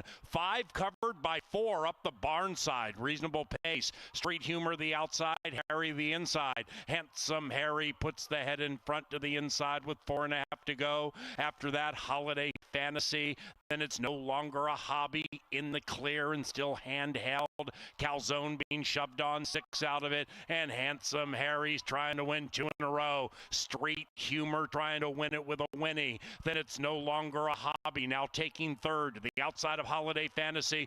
Those 4 sardined and far clear from Calzone as they approach the top of the stretch. Harry and Humor have been beating each other up for a majority of the race with this speed battle. It's Handsome Harry to the inside. Outside of that, Street Humor and No Longer a Hobby looking to reap the benefits. Holiday Fantasy behind them. Handsome Harry looks darling. Handsome Harry kicks clear by 3. No Longer a Hobby with Holiday Fantasy trying to run down Handsome Harry, and it's Handsome Harry to win. 2-6-4 in race 2.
Handsome Harry collects another one over our main track. And now we will go to race number 3. Remember, this one is off the turf. The distance is okay. We'll go 5 furlongs on the main track. And we have some maidens coming out to play for this third race. Make the rider on number 5, Little Trouble, Gallardo. So let's start on the inside. I Conduit has lots of tries. He's 0 for 12 at this point, but has a lot of pieces underneath. 5 to be exact, although all of that's been done on the turf. Now getting back to the main track and having the inside may not be his favorite thing to do, but he has all that experience to go with him, and he does have some horses to his outside that are either debuting, making their second start. He definitely has an edge on them in that way.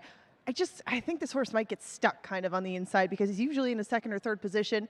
If he gets a little bit of dirt in his face, we'll see what he has to offer, but some dirt tries on other tracks have not gone so well for this horse, but he is 11 to 1. 5 to 2 is the price that you get on Jimmy B. This is my top choice in here. I did like him quite a bit on the turf, and that's where he started his career last year.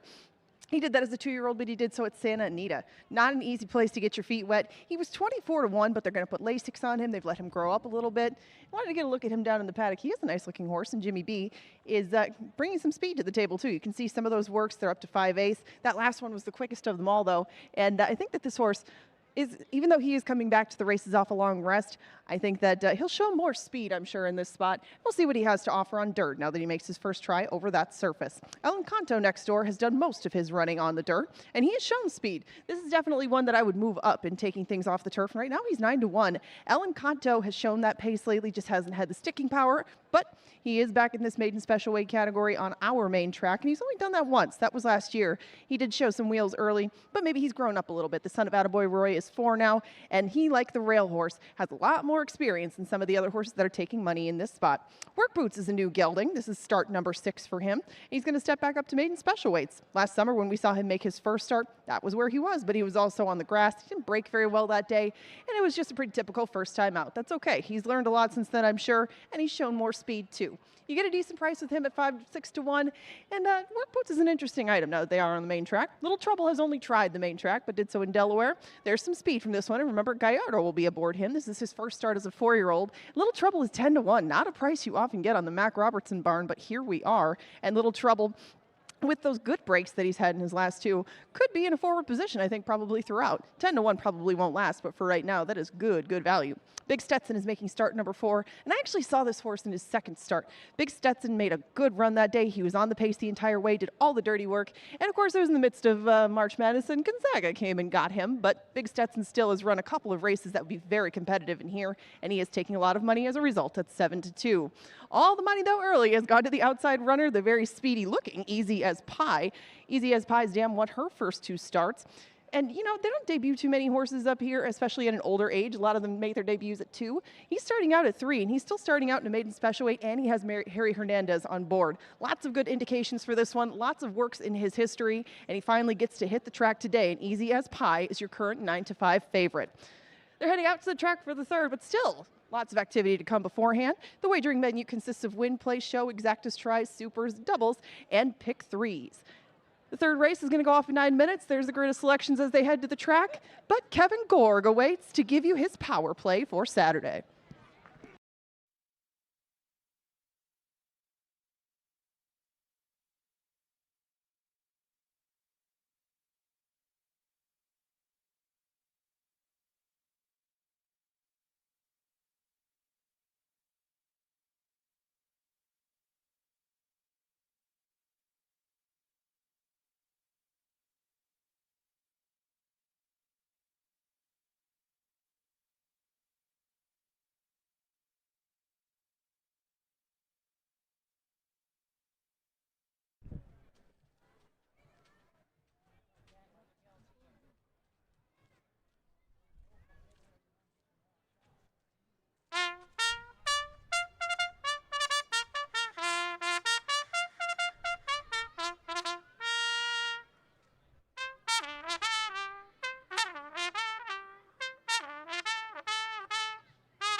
The third race is 6 minutes from now off the turf, main track fast. Number 5, Little Trouble, picked up by Eduardo Gallardo.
Power play time up here in the press box. Thank you to Tri-State Bobcat for their great support of our racing product. We're going to go to race 6, number 1, Browntown. What can Brown do for you?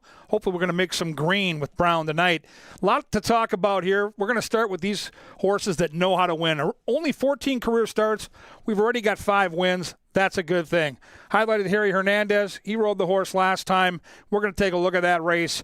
And really a sneaky, tough trip. Was claimed 2 back. The blue line signifies the layoff, so we're 3rd time off the layoff. Peak performance should be coming. But let's go back to this race, and let's know that this horse was battling on the front end. And this is a sneaky way to handicap speed when they get compromised by the trip. The opening quarter mile is going to go 24, which is pretty fast, but it's kind of par for this level. But what's sneaky about the trip for Browntown is the second quarter mile is sped up. It is sub 24, and even though it doesn't look like the horse is doing a lot of extra dirty work, because that second quarter mile is faster than the first quarter mile, and that one wasn't slow, this horse was compromised by that second quarter. Much different pace scenario tonight. I love that Harry Hernandez stays right here. And because this horse got beat by a couple of his rivals, including Out of the Dark, who he'll face tonight, I believe he had to work a lot harder in this race. And tonight, it's a different scenario. It's race 6, it's number 1, and it's the power play. Let's score together.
Two minutes to the Hashimoto.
It's post time.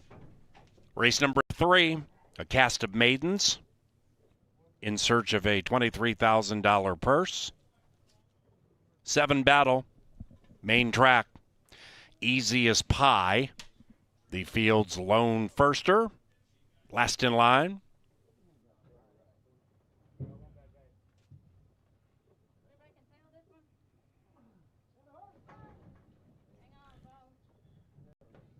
Easy as pie is in. And they're racing. The firster, easy as pie, came out sweetly. So did Ellen Canto to the inside in 7 and 3, skirmish early. After that, we have little trouble watching it from 4 out as he goes on the retreat. And he's right next to Jimmy B. After that, we have Work Boots, who's doing the moonwalk. Then we come to Big Stetson beginning to rev up from 8 out of it. And Icon Do It is last, and in first is Ellen Canto. At 3.5 to 1, Ellen Canto leads it from the firster, easy as pie. And they've gone 7 clear from Big Stetson, who's running on. After that, it's Jimmy B and Little Trouble, and easy as pie cannot get by Ellen Canto. After that, Big Stetson trying to come up big, and Jimmy B on the inside. Ellen Canto's fast. Ellen Canto turns back the first-time starter and wins. Ellen Canto by 3. It's 3-6 and a tight photo for the show in race 3.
Number 3, El Encanto first. 6, Big Stetson second. And 7, Easy as Pie third. Jimmy B fourth. 3, 6, 7, 2 in the third.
And into the winner's circle comes Ellen Canto and Leandro Gonsalves. The winning owner and trainer, Valerie Landa. Race number 3, official. Exacta 20 and change, trifecta 37 and change, 10-cent superfecta $26.85. The first pick 3 today, 24.5 to 1 on your money, race 4. is 22 minutes from now. Main track fast. No scratches, no rider changes for race number 4. Pick 3 wagering on the next 3 live races. 23 minutes from now, thanks to Jim Beam Bourbon, Elegant Smooth Refined, and Busch Light.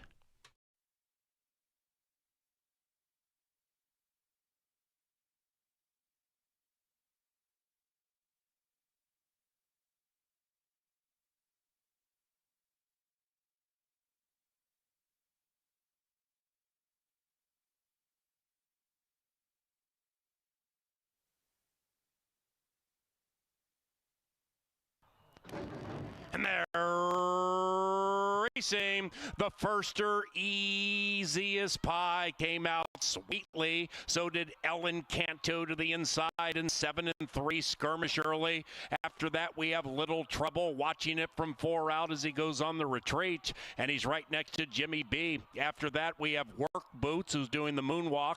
Then we come to Big Stetson beginning to rev up from 8 out of it. And Icon Conduit is last, and in first is Ellen Canto. At 3.5 to 1, Ellen Canto leads it from the firster, Easiest Pie, and they've gone 7 clear from Big Stetson, who's running on. After that, it's Jimmy B and Little Trouble, and Easiest Pie cannot get by Ellen Canto. After that, Big Stetson trying to come up big, and Jimmy B on the inside. Ellen Canto's fast. Ellen Canto turns back the first-time starter and wins.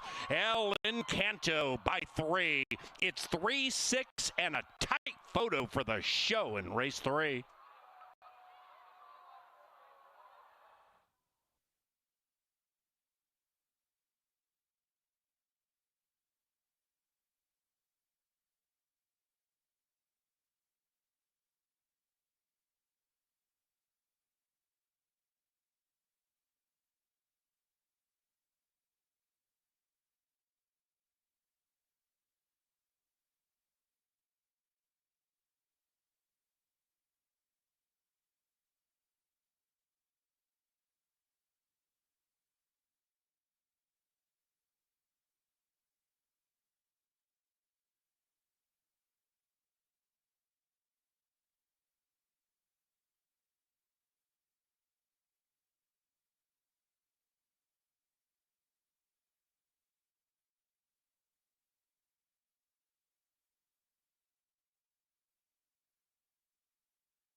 Well, whenever you get weather at a racetrack, it's always important to try to track how the horses are doing off that new climate change. It's cooler. We got a bunch of rain.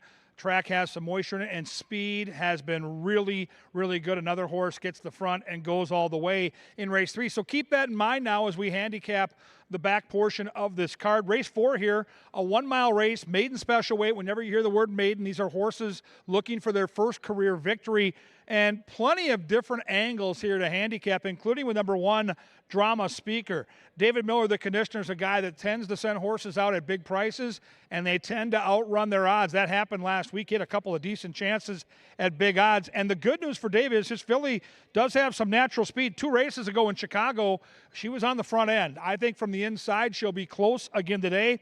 I love De Silva, very underrated pilot. He's got a win on the card.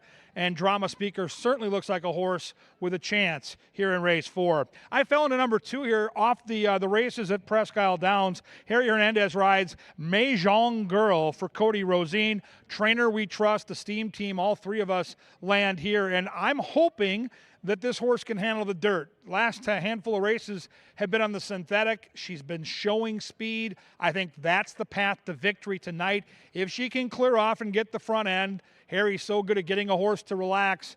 The way the track is playing, I think she'll be tough to beat. Right now on the board at 5-2.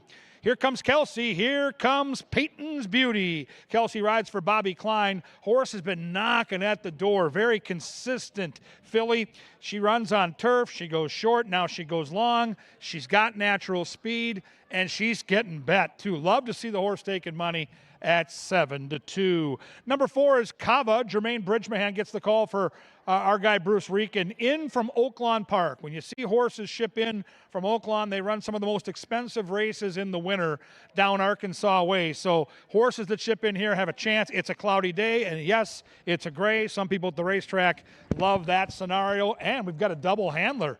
Brucey going to the double handler trick. Hope Troy's watching. Number 5 is Kentucky Starlet. Eduardo Gallardo gets the call. The other Bruce Rieken horse. Big closer, beaten fave last time on the turf. I think she's better on the dirt. And I think the 5 will be motoring late. Makes a nice impression down here, too, in the paddock. Good-looking coat, good muscle on that 5. Kentucky Starlet has knocked heads at Keeneland, Churchill Downs, Oaklawn. So certainly back on the dirt here. Looks like the horse you got to beat, no doubt about it, here in the 4th. Number 6 is Miracle Minded, the Q, Alonzo Quinones for Tony Ringsdorf.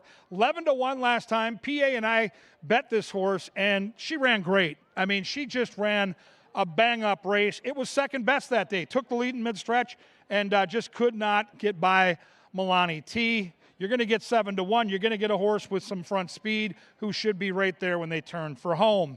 7 is Pamela's Bet. Constantino Roman gets the call here for the Cambrai gang. Another Oaklawn shipper, just hasn't shown much.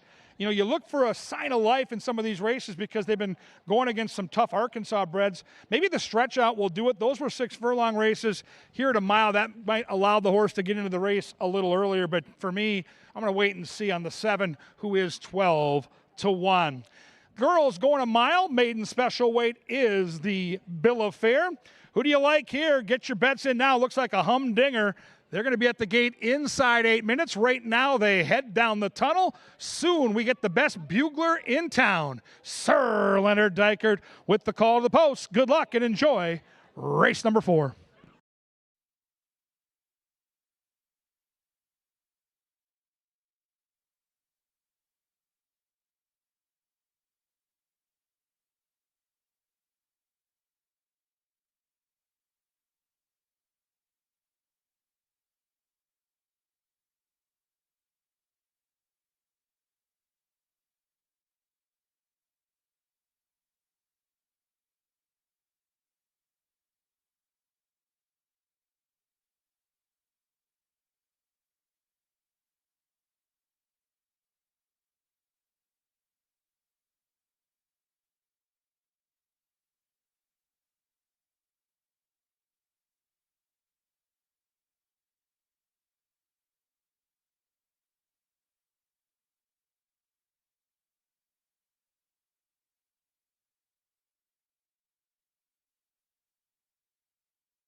Sir Leonard Dykert. Race 4, main track, fast, 5 minutes.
We're up to race 4 right now, but a little bit later is when the angle is going to come into play.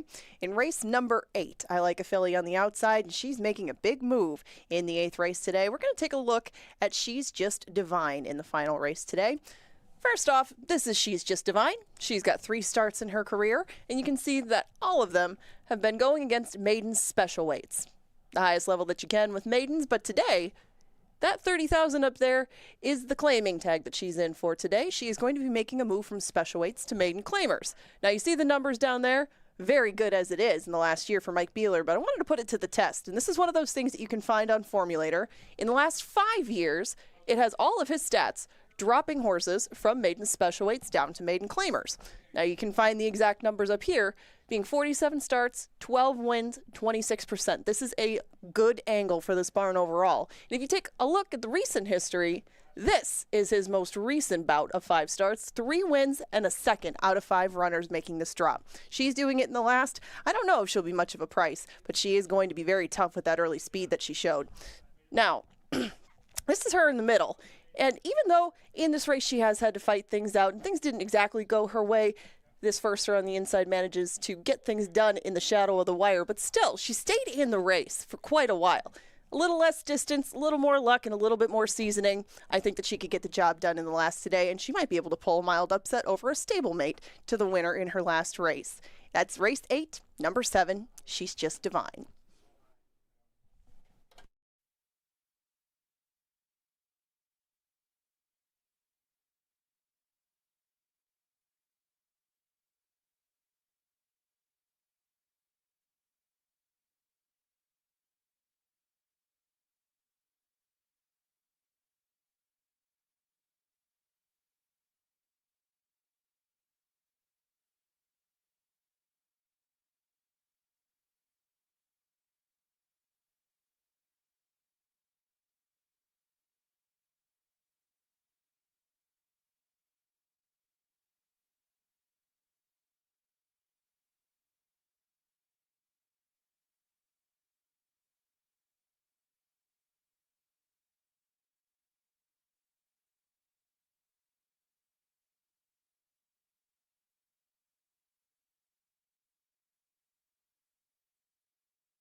There at the gate, it's race time. Good luck.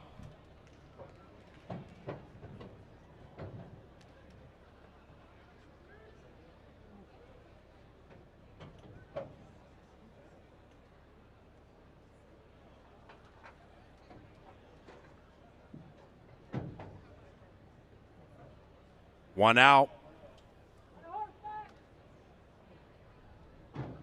They're in. And they're racing. They've broken a line. Peyton's Beauty shows speed at 2-1 from the 3 spot. So does Cava. Cava's the gray horse to the outside of Peyton's Beauty, and those two speed around 1-2 with 7 furlongs to run. After that, it is Miracle Minded advancing to the outside of the white horse, about 3 lengths behind Peyton's Beauty, who's loose on the lead. Then we come back to Pamilla's Bet. That one is 4th and 5 lengths from the lead, about 2.5 to the good of Kentucky Starlet. And to the inside of that one is Drama Speaker. Up the barn side they go. Saturday at CBY. And with 4.5 furlongs to travel, Peyton's Beauty continues to call the shots. Peyton's Beauty leading it, approaching the far turn. Biding time in second is Miracle Minded. Cava's to the inside of that one. Kentucky Starlet is being pushed on, moving up a bit. 3 lengths clear from Pamilla's Bet. And after that, nothing from Drama Speaker, now 10 lengths behind. Peyton's Beauty. Peyton's Beauty still handheld and cruising. Cava lays second to the inside of Miracle Minded, who goes all in. Now Kentucky Starlet is getting more interested, just to the inside of the gray horse Cava, and nearly off the heels of Peyton's Beauty, and making a nice move is Kentucky Starlet into the final furlong. Peyton's Beauty trying to sail wire to wire, leading at 2.5. In second, Kentucky Starlet, then it's Cava. It's Peyton's Beauty taking them wire to wire.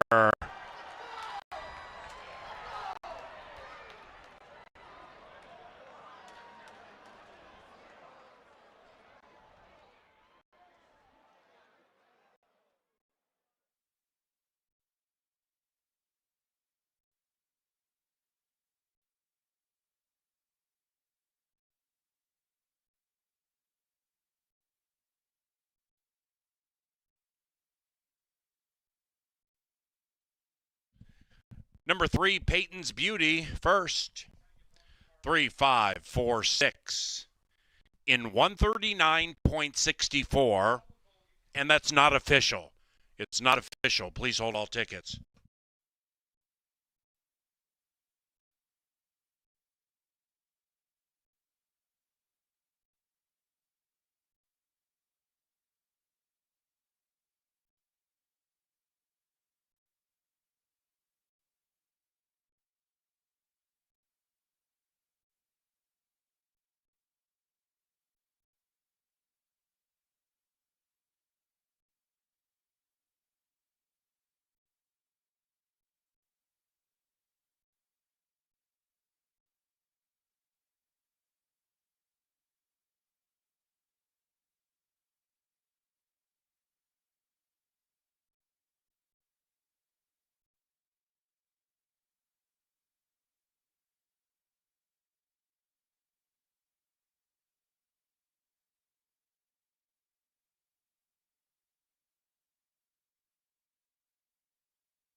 Race 4, official.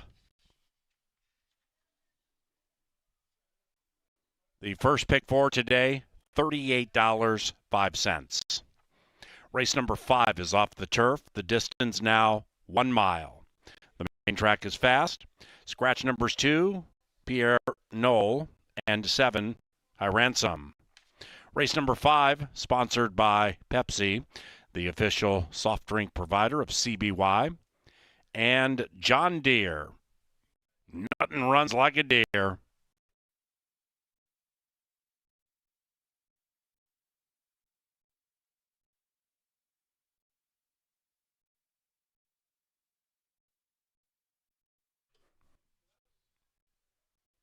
Now entering the winner's circle, Peyton's Beauty and Kelsey Haar. Peyton's Beauty is owned by J. Larry Jones and Michael Presley. The winning trainer, Bob Klein.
And they're racing, and they've broken a line. Peyton's Beauty shows speed at 2-1 from the 3 spots. So does Kava. Kava's the gray horse to the outside of Peyton's Beauty, and those two speed around 1-2 with 7 furlongs to run. After that, it is Miracle Minded advancing to the outside of the white horse, about 3 lengths behind Peyton's Beauty, who's loose on the lead. Then we come back to Pamila's Bet. That one is 4th and 5 lengths from the lead, about 2.5 to the good of Kentucky Starlet. And to the inside of that one is Drama Speaker. Up the barn side they go. Saturday at CBY, and with 4.5 furlongs to travel, Peyton's Beauty continues to call the shots. Peyton's Beauty leading it, approaching the far turn. Biding time in second is Miracle Minded. Kava's to the inside of that one. Kentucky Starlet is being pushed on, moving up a bit. 3 lengths clear from Pamila's Bet, and after that, nothing from Drama Speaker, now 10 lengths behind Peyton's Beauty. Peyton's Beauty still handheld and cruising. Kava lays second to the inside of Miracle Minded, who goes all in. Now Kentucky Starlet is getting more interested, just to the inside of the gray horse Kava, and nearly off the heels of Peyton's Beauty, and making a nice move is Kentucky Starlet into the final furlong. Peyton's Beauty trying to say a wire to wire, leading at 2.5.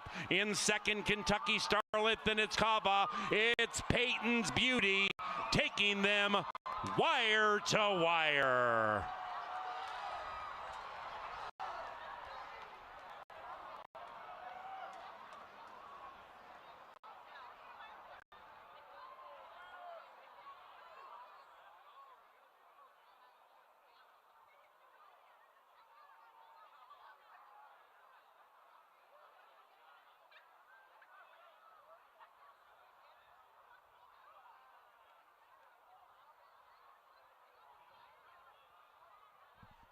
Number 3, Peyton's Beauty, first.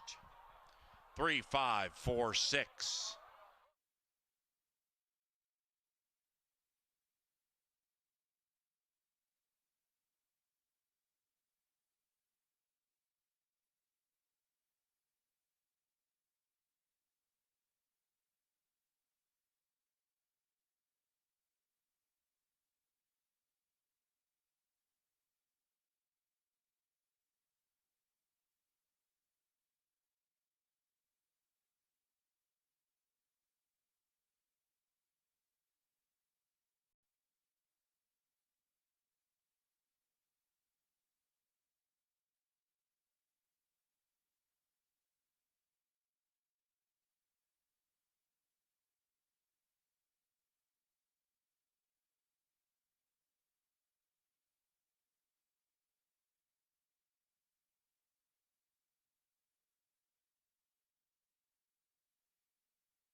Then it's Palace Kitten and Nothing from Storm in Hong Kong. Empire's Best puts those green blinkers in front and kicks clear. Empire's Best in ever widening 3, unless Prince Rama kicks it into gear and tries to run him down, but it's too late. Empire's Best gave his best, and everybody else had to settle for second best. 2, 3, 4 in race 1.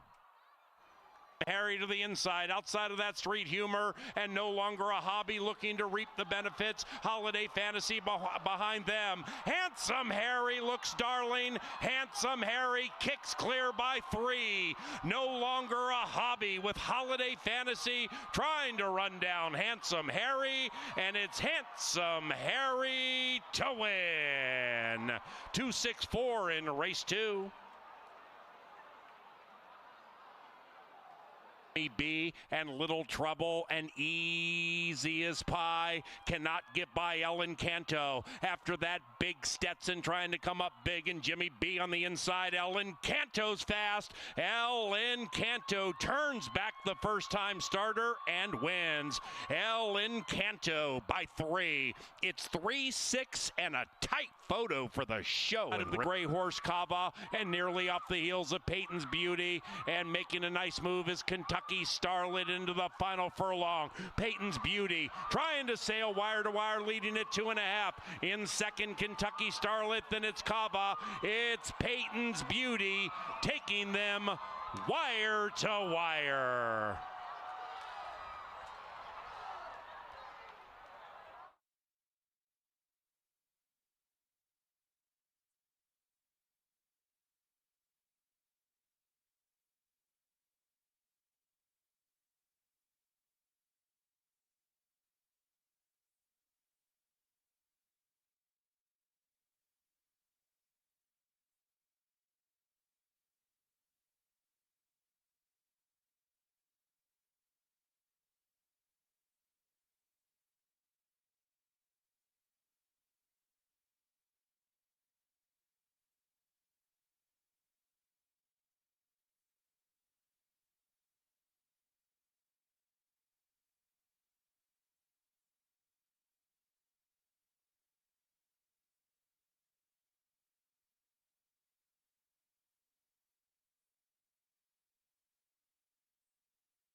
girl power in race 4 as Kelsey Haar and the 3-horse get to the front. Some issues with the 2 out of the gate, which left the front wide open. Kelsey, a very sharp jockey, gets her horse to the front end, and we've been talking about it all night long. That's been the trend. Early speed has been king so far. We're halfway home. We've got 4 more great races, including a late pick 4 that starts right here, and it looks like a very playable pick 4. Let's handicap this race. We are off the turf. It is 1 mile on the main track. Take out the 2, Pierre Noel. Take out the 7, the speed of the race, High Ransom. And that scratch of the 7, I think, really helps the cause for number 1, Caught Off Guard. Last time out, I don't have an explanation. The horse ran 8th, dead last down in Chicago. Before that, ran a really good race. So maybe that first race off the layoff was a taxing one. Looks good enough coming out of the saddling enclosure. Good, healthy-looking coat. We get Joel Burnt. We get Harry Hernandez, who's had some tough luck tonight, including that 2-horse last race. 3 to 5 is a little skinny. I'm going to use this horse on my pick 5, but I thought the 1 and the 3 on paper were pretty equal. So the value right now on the tote board has to be the 3, and that is Commissioner Oscar. Lynn Stables always has a big group here to support their charge, and they've got a versatile horse that can run on turf and can run on dirt, and he's in good form right now. Nearly 12 to 1 odds last time, and he just swamped them in the stretch. His dirt form's solid, and he's going to save every ounce of ground. 1 figures to get out there, 3 figures to be sitting right behind, saving ground, a major factor here. He'll be on all my tickets at 7 to 2. That is Commissioner Oscar. 4 is Remlin Gambling Man, Jermaine Bridgemahan for Bruce Rieken. Hasn't been seen since September. To me, that's the question mark, the long layoff, but certainly looks decent physically, and Bridgemahan, if given a horse with a chance, knows how to save ground. He's very, very adroit at getting a horse into position in these route races. Keep an eye on him on the turf, too. He's fantastic. 5-horse has good energy. That's the Ghost. Paul Allen made a really interesting take here on this horse in our Today at the Races show right before we got started here for race 1, and he sees some sneaky good form. I like Eddie Gallardo, good gate jockey. I expect this horse to be a little closer to the front. Looks good down here in the paddock, too, with some good energy. 6 is the Pac-Man horse. Waka Waka is his name. Chad Lindsay for David Van Winkle. This is a 3-year-old taking on his elders. When right, this guy can pack a wallop in the stretch. Big-time closer when he's feeling good. And this young Minnesota bred sure looks good down here in the paddock. 8 is Gabriel's Legend, Santiago for Rushton. 1 for 32 in his career. So to me, maybe not a horse I'm going to bet to win, but this is a horse that seems to show up on the bottom side of the tries and superfectas.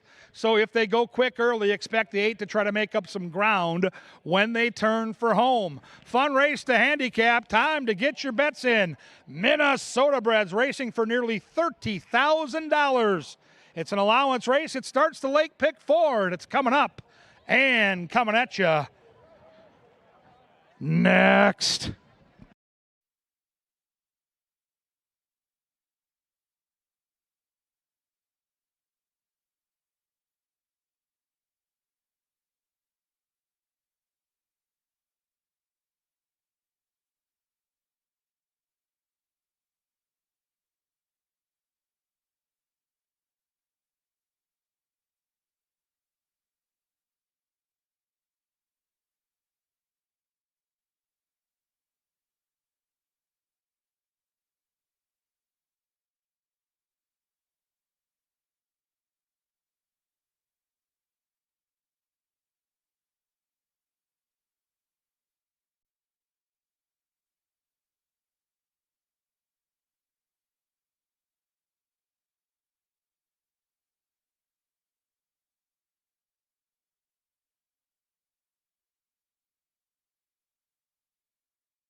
And the horses are approaching the starting gate.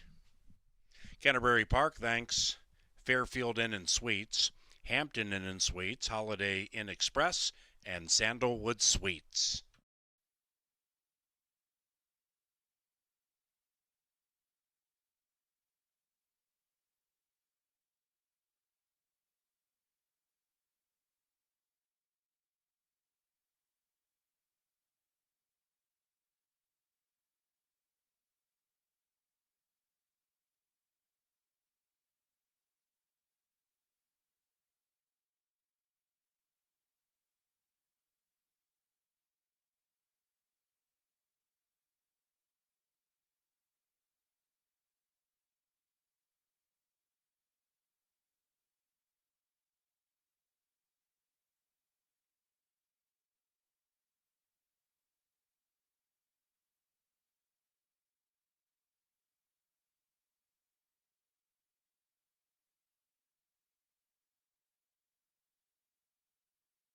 It's race time. Fifth race, Saturday night, Canterbury Park. Father's Day tomorrow, 1:10. A bevy of food trucks for dear old dad. Caught Off Guard, 4-5 and favored. Stablemate, Commissioner Oscar, 3-1. Rambling Gambling Man goes in. And Gabriel's Legend is the last in line.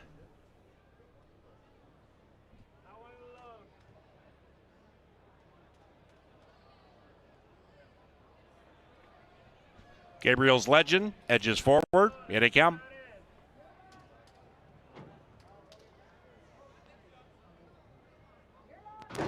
And Caught Off Guard is catching them off guard with this high-end early speed, and Caught Off Guard grabs the lead, tries to run away.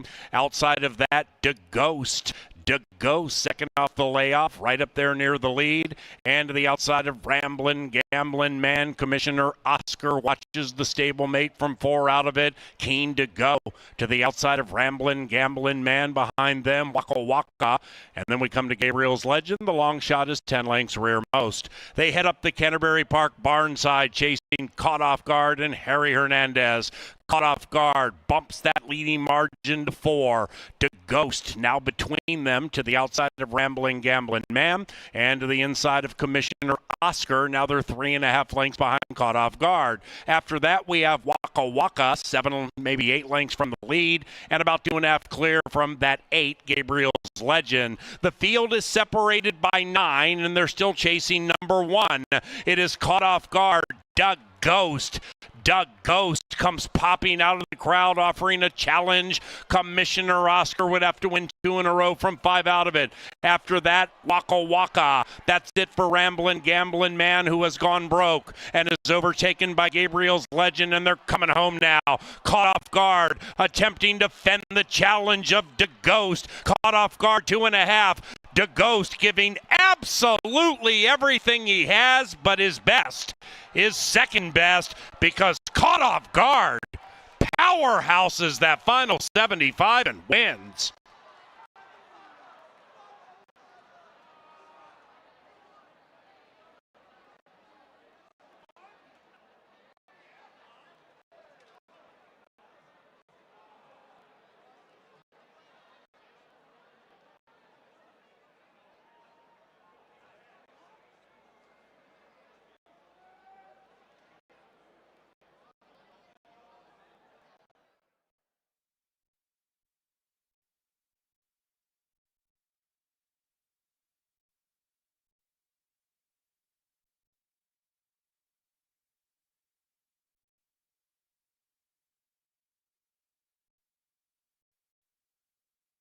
Number 1, Caught Off Guard, finished first. 1:5.63 in race number 5. 1:39.16, the final time.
Official.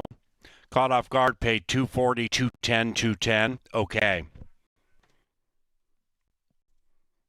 Race number 6 is 22 minutes from now. Takes off about 7:40.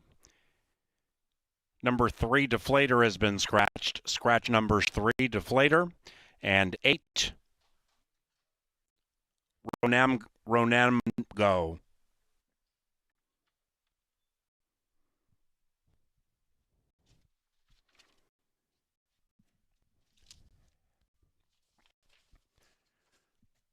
Now entering the winner's enclosure, caught off guard, and Harry Hernandez. Caught off guard is owned by Lamont Nenast and trained by Joel Burnt. The winner was bred in Minnesota by the late Bob Lothenbach. The victorious caught off guard is a 4-year-old son of McLean's Music out of Ambusher.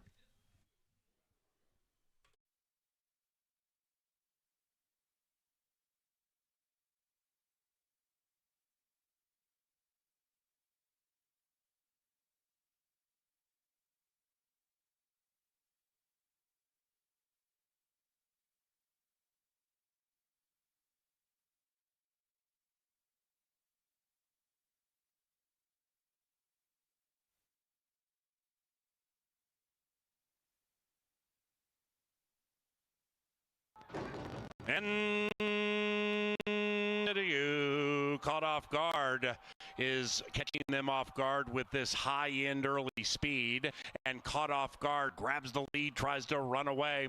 Outside of that, DeGhost second off the layoff, right up there near the lead, and to the outside of Ramblin' Gamblin' Man. Commissioner Oscar watches the stablemate from 4 out of it, keen to go. To the outside of Ramblin' Gamblin' Man, behind them Waka Waka, and then we come to Gabriel's Legend. The long shot is 10 lengths rearmost. They head up the Canterbury Park barnside, chasing caught off guard and Harry Hernandez. Caught off guard bumps that leading margin to 4. To Ghost now between them, to the outside of Rambling Gambling Man, and to the inside of Commissioner Oscar. Now they're 3.5 lengths behind caught off guard. After that, we have Waka Waka, 7, maybe 8 lengths from the lead, and about 2.5 clear from that 8, Gabriel's Legend. The field is separated by 9, and they're still chasing number 1. It is caught off guard. Doug Ghost comes popping out of the crowd, offering a challenge. Commissioner Oscar would have to win 2 in a row from 5 out of it. After that, Waka Waka. That's it for Ramblin' Gamblin' Man, who has gone broke and is overtaken by Gabriel's Legend, and they're coming home now. Caught off guard, attempting to fend the challenge of DeGhost. Off guard 2.5. DeGhost giving absolutely everything he has, but his best is second best, because caught off guard powerhouses that final 75 and wins.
Caught off guard was 1-5, and Harry Hernandez had to get busy.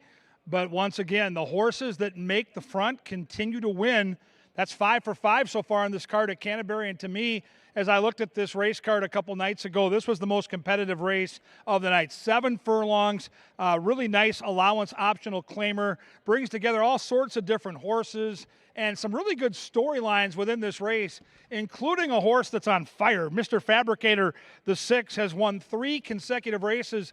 And oh, by the way, Mr. Fabricator likely the main speed of this race. So we'll see if that trend does continue. We'll see if Mr. Fabricator can get 4 in a row. Let's handicap together these 7 furlong races. To me, super interesting puzzles to try to solve.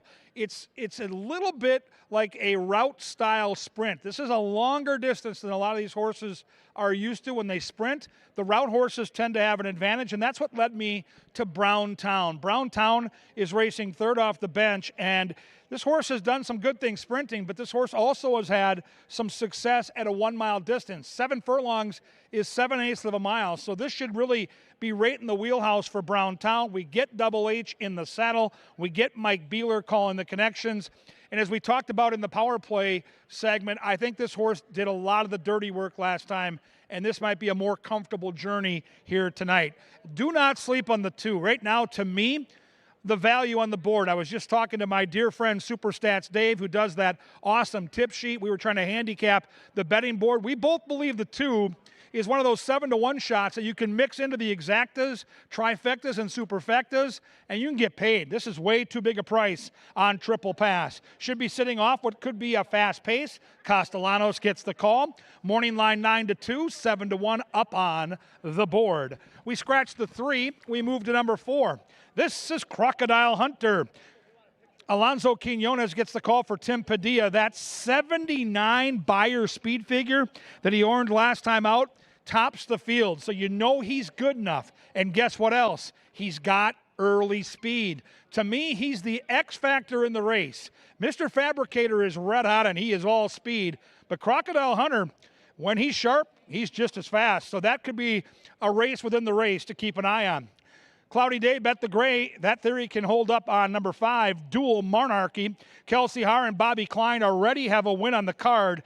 They would love to see a speed battle because if they go way too quick early, and let's just say the 4 and the 6 and the 1 are up there going fast, someone's going to reap the benefits from behind. Maybe that big Gray can swamp him in the stretch. He's 8-1. So let's talk about Mr. Fabricator. This is a trainer that does so many good things, whether it's here or all across North America. Silva's barn is so good. The horse is razor sharp, and the horse has tons of speed with the Silva, the barn's go-to jockey. These are all positives. But the waters, I will warn you, are deeper here. This is a horse that's been facing slightly softer competition. He's blown him out, like he's won by 8 and over 7 lengths. So the bump up in class makes sense, and he likely is going to be out on the front end. So we will see how good Mr. Fabricator is. For a horse that's won 4 in a row, you're getting a fair price. 5-2 is actually very fair on Fabricator. 7 is Sensical. Carlo Lopez gets the call for Ryan Kenny. Paul Allen made a super interesting long shot take on this horse in today at the races. He'll be another horse that sits off the pace and waits for those front runners to set it up. He looks great in the paddock, too. That is a really good-looking horse. Love the energy the 7 is exuding. We've got a bowed neck. We've got muscle. We've got a good-looking coat. And we've got some sort of kerfuffle in the tunnel. Let's keep an eye on this. We've got some kind of an issue in the tunnel. Stay tuned here. We got a horse that's kind of reared. I think it's the 1 horse here that's having an issue in the tunnel. So keep an eye on this, guys, as we keep these other horses down in the paddock. There's a little bit of a situation here as they approach the tunnel. The 1 has thrown the jockey, Harry Hernandez, off. That's why there's a bit of a delay. So I would follow along on your TV monitors. Our crew here at Canterbury does a fantastic job of tracking these horses once they get on the track and as they get to the gate. And the 1 horse was given permission to go out early and avoid the circle out here, but then got a little rambunctious in the tunnel. Certainly something you're going to want to watch before you make your wagers. Right now, though, I've got to send it out to the track because they're going to get there soon enough, and we're going to take Sir Leonard Dykert and the call to the post. Good luck.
Ladies and gentlemen, the stylings of accomplished pianist and Canterbury Park bugler, Sir Leonard Dykert.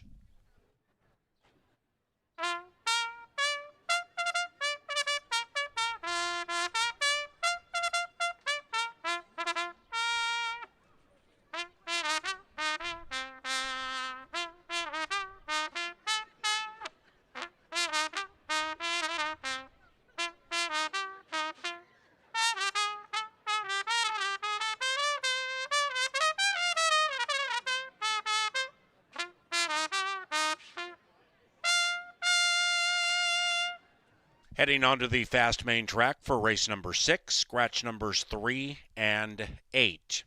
Take note, ladies and gentlemen, number 5, Dual Monarchy, does not race with blinkers. Players, number 5, does not race with blinkers.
Hello from the winner's circle.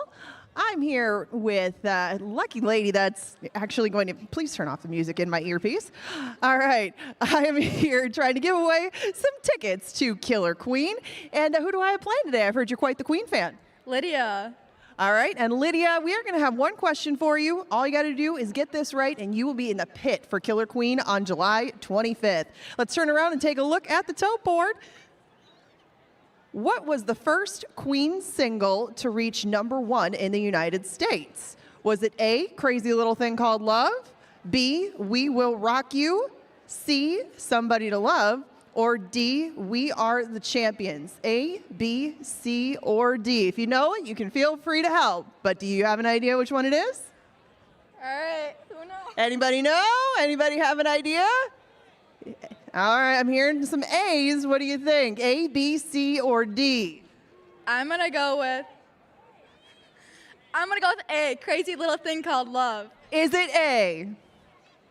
It is. It's Crazy Little Thing Called Love. Nice job. You're going to be at the pit for Killer Queen on July 25th.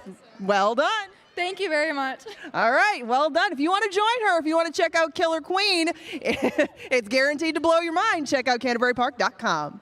Awesome, thank you.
Ladies and gentlemen, that one, Browntown, has been scratched. Scratch number 1, Browntown, on the advice of the track veterinarian and by order of our stewards.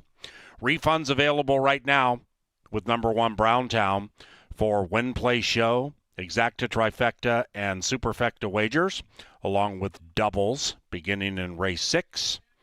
Pick 3, 4, and 5 wagers, including number 1, Browntown. Head to the starting favorite in race number 6.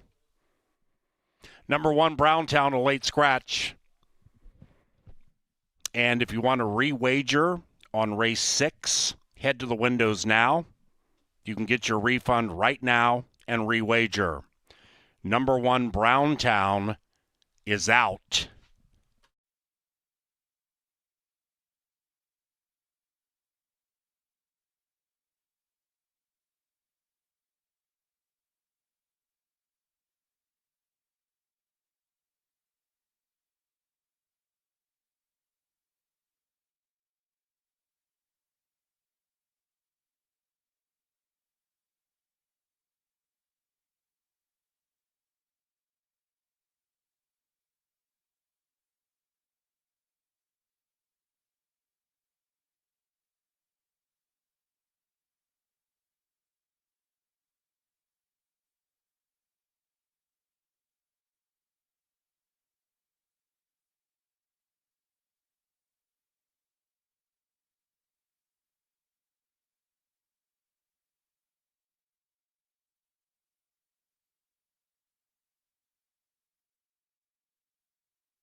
It's post time into the gate for race number 6, beginning the final Saturday night pick 3.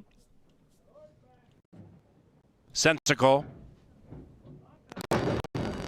And they're racing. Field sent on this 7-furlong journey. And from the 6th spot, Mr. Fabricator looks to win 4 in a row on the lead. Mr. Fabricator coyly gets down to the inside, leads it by 1. Outside of that, the gray Dual Monarchy offers a challenge as they link up with the backside. Then we come back to Sensical, 3rd, and about 2.5 lengths from the lead, and to the outside of Crocodile Hunter. Those 4 are separated by 3 and have gone about 6, maybe 7 clear from Triple Pass. They head into the far turn turn, we have a two-prong pace battle. It is Mr. Fabricator to the inside of Dual Monarchy. Sensicles being pushed on, cutting into the margin, but having to work hard to do so. After that triple pass beginning to run on fast. That 2 triple pass, 8 out of it, but coming on. And the one in last is Crocodile Hunter. 10 covers them round about the quarter pole. And Dual Monarchy at 3.5 to 1 with a keen turn of speed puts 5 on the field. Inside the final 250, they're chasing Dual Monarchy. Here comes Triple Pass to offer a challenge. Then it's Sensical. Triple Pass cuts the lead from a half to a neck to a nose, and there he goes. Triple Pass grinds out a win.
Result of the photo shows the winner is number 2.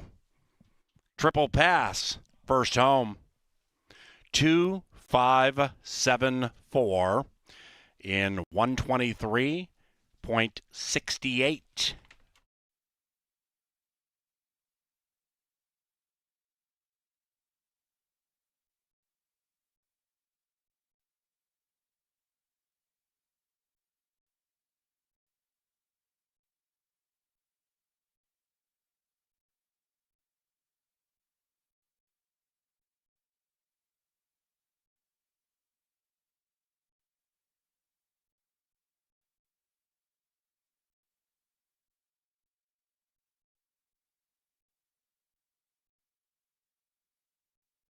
We had a claim in race number 6. Stand by.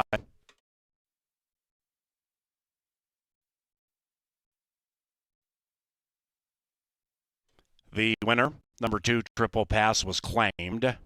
$12,500. The price, winning a two-way shake. For the winner, trainer Lynn Rarick. For Tom Abrahamson. Triple Pass claimed from race 6, L. Rarick Abrahamson.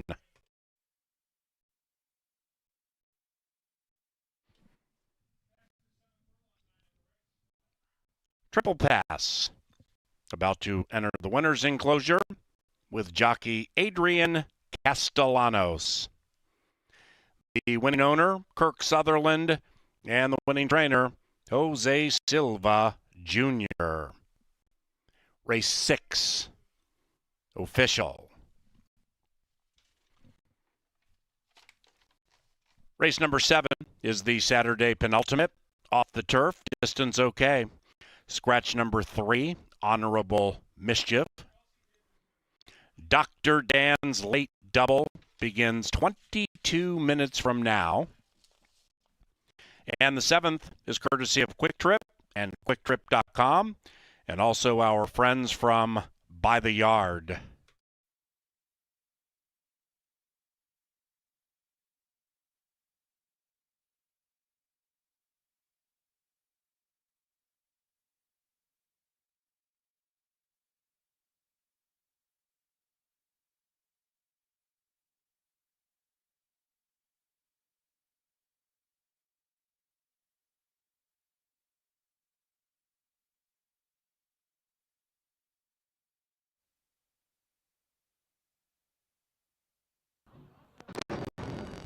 And there racing. Field sent on this 7 furlong journey.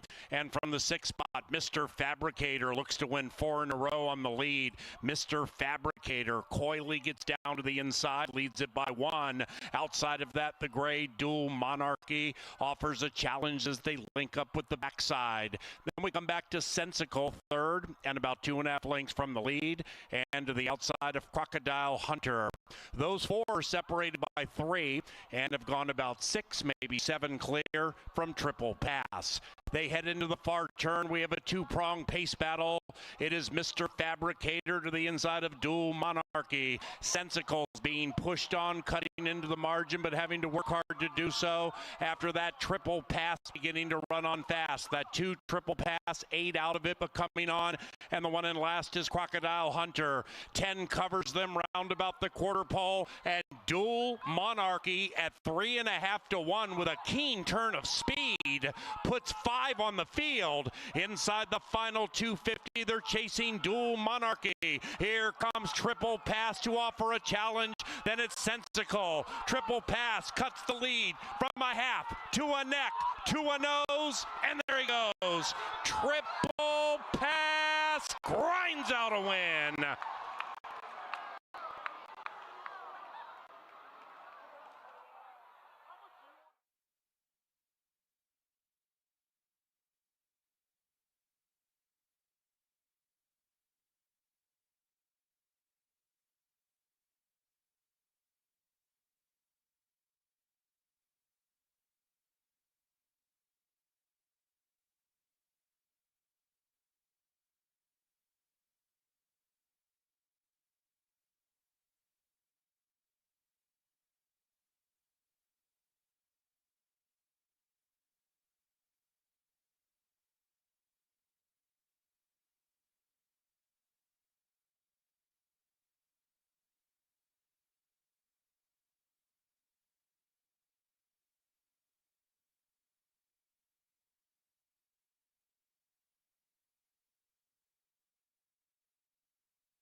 Well, Triple Pass got the setup and came and got the money. We finally see somebody in the stretch that's not leading, turning for home, that is victorious. The Silver Barn has the one horse scratch, but has the other horse carry the mail, and that's a nice ride by Castellanos. Hey, next Friday night, make some plans to be out here. It's going to be awesome. We're going to make some history with some barrel racing at the park. Paul Allen's a part of this production. He's doing color commentary. Head to CanterburyPark.com. It's the first ever event like that at Canterbury. These ladies are unbelievably talented. Barrel racing right out here at the park next Friday night.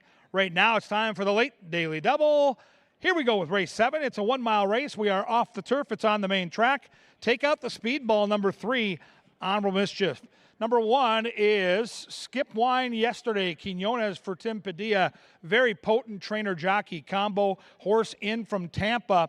I would have liked this horse more if they were on the turf, but probably a race where the trainer Tim Padilla wants to get this horse fit. His horses always come to Canterbury ready to rock and roll, and we love those Tampa shippers up in the press box. Number 2 is a horse that Paul Allen and Angela Herman are all over. This is Hattie Bloom. Gary Shearer, terrific conditioner. Consalves gets the call. Churchill, Downs, and Vader. So this horse has been running under the Twin Spires. Probably going to face a little softer company here. And the turf form's good, but the dirt form works. Like you go back to last year in a race on a sloppy track about a year ago today, this horse ran awesome. If the horse can duplicate that, she's going to be a handful here. PA and Ange have a horse that's getting bet at 3-1. Number 4 is Mighty Maddie. Kelsey Haar's been hot tonight. She nearly got her second win in the card in race 6. She rides for Lynn Rarick, second off the bench. Sneaky good race last time. Should be more legged up and should offer some early lick here this evening. My pick in the race will be the 5. I'm going to go with Smarty Be Good. I was super impressed with that score last time out. De Silva stays right here. And even though that was a turf race, and even though that was a 5 furlong race, I think this horse can handle the distance. I know this horse can handle the dirt. I think the horse is sharp right now, and so I will go with Smarty Be Good. Number 6 is Up on the Edge, Double H, Harry Hernandez for Tony Rengsdorf. A lot of good things to like. Has knocked heads at Oaklawn Park, Keeneland, Ellis Park, Churchill Downs. The main negative for me is the career record of 1 for 19. Can't fault anybody that likes the horse. She should be motoring late, and as we watch the procession here, you're seeing the 4-horse get permission to go out without being in the paddock here. Number 7 is Extra Indy. Vergara gets the call for Westerman. 3 times on the Canterbury turf and 3 times in the money. The main track, a little different story. 0 for 19 on the main track. I'll tab that one for a turf race down the road. Number 8, Got to Try Mischief. Roman gets the call for Nancy Sheehan. So Nancy's got the 5 and she's got the 8. 8's going to have a lot of early speed. I expect the ace to be very prominent. The 8 should be out there trying to wing it. We'll see how it plays out, though. You got to make your decisions now because we got the late daily double, and we've got an abbreviated post. So get those bets in quickly. I'm going to head out to the winner's circle. Kip and I are going to give away some free money from the Minnesota State Lottery. Right now, down the tunnel, onto the track we go with Sir Leonard Dykert and the call to the post.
All right, Canterbury faithful, I'd like to draw your attention down to the winner's circle.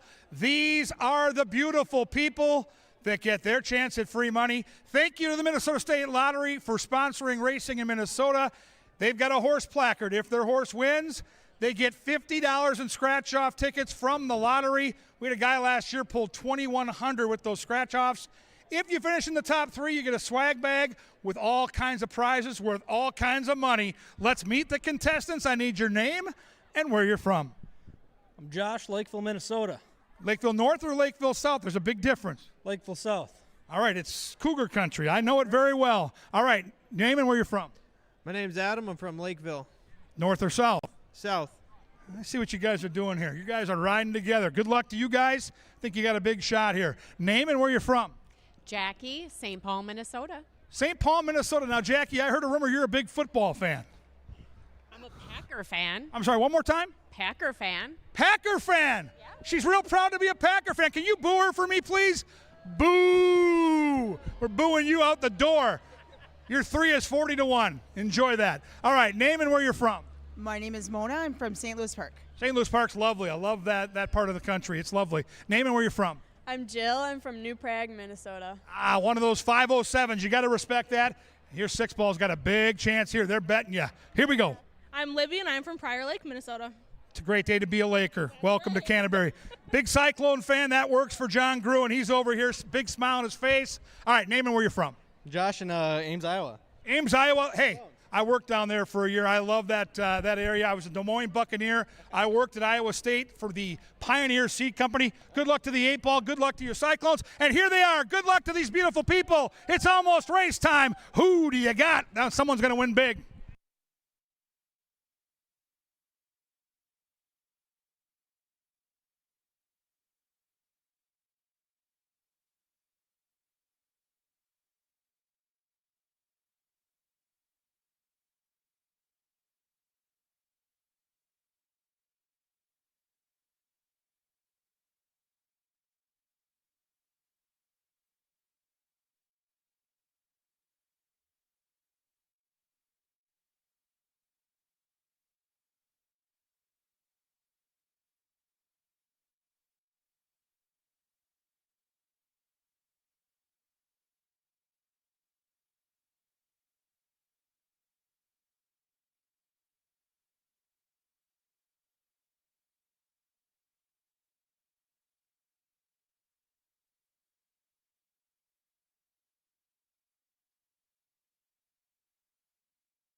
They've reached the gate. It's race time.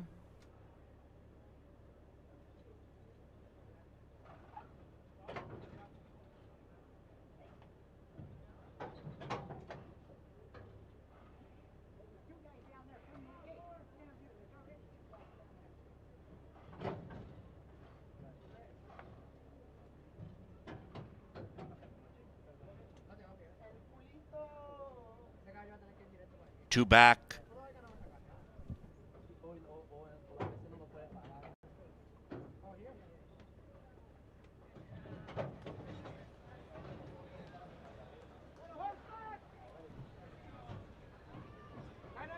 They're in the gate.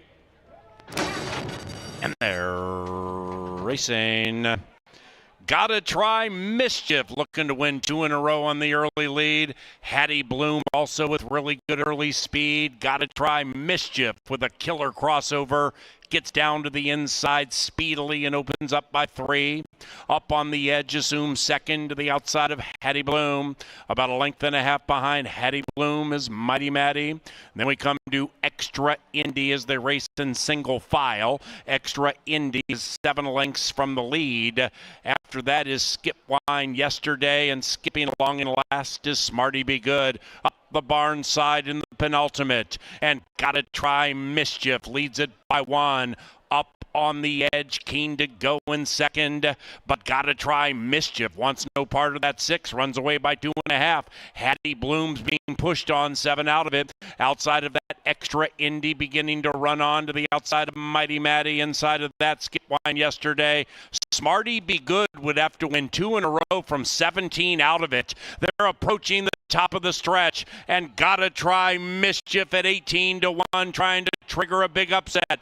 Up on the edge is all over. Gotta Try Mischief, and takes the lead and runs away. Up on the edge at 9 to 5, quite edgy, running away by 4. Gotta Try Mischief is next. Then it's Hattie Bloom and Skip Wine Yesterday. It is up on the edge, and Harry steamrolling to victory. Skip Wine Yesterday finishes second, and Hattie Bloom was third.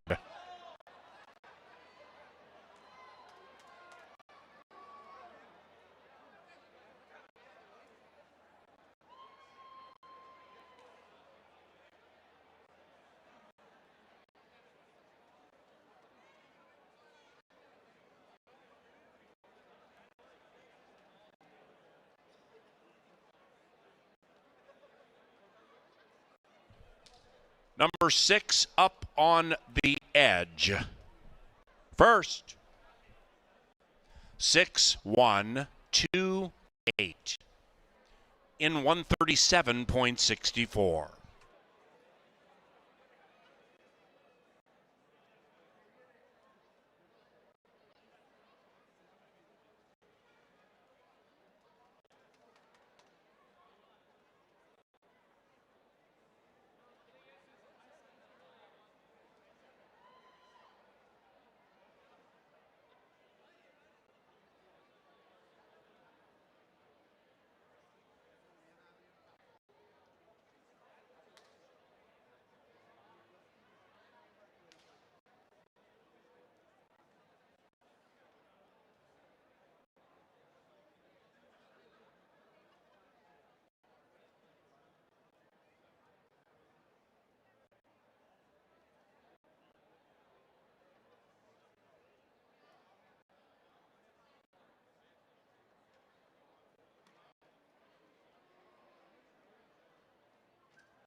The 7th race is official. On to the 8th. That's the final live tonight. Number 7, She's Just Divine, is now ridden by Constantino Roman.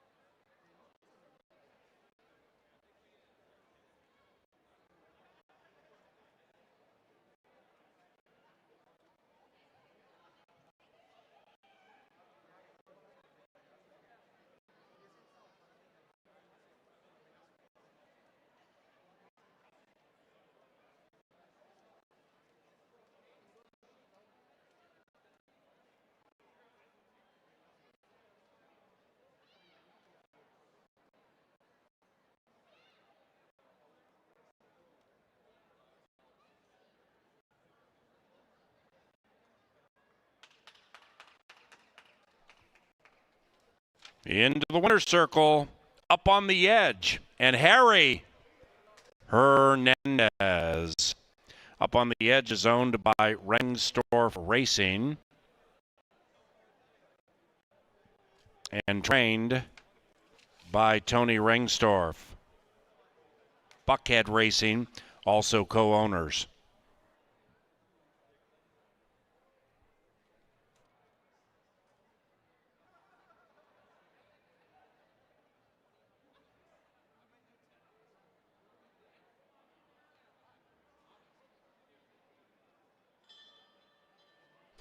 Tony Rengstorff rings the bell, meaning at least $100 to the Canterbury Chaplaincy Backside Foundation, benefiting our friends who execute their toil and live on the backside.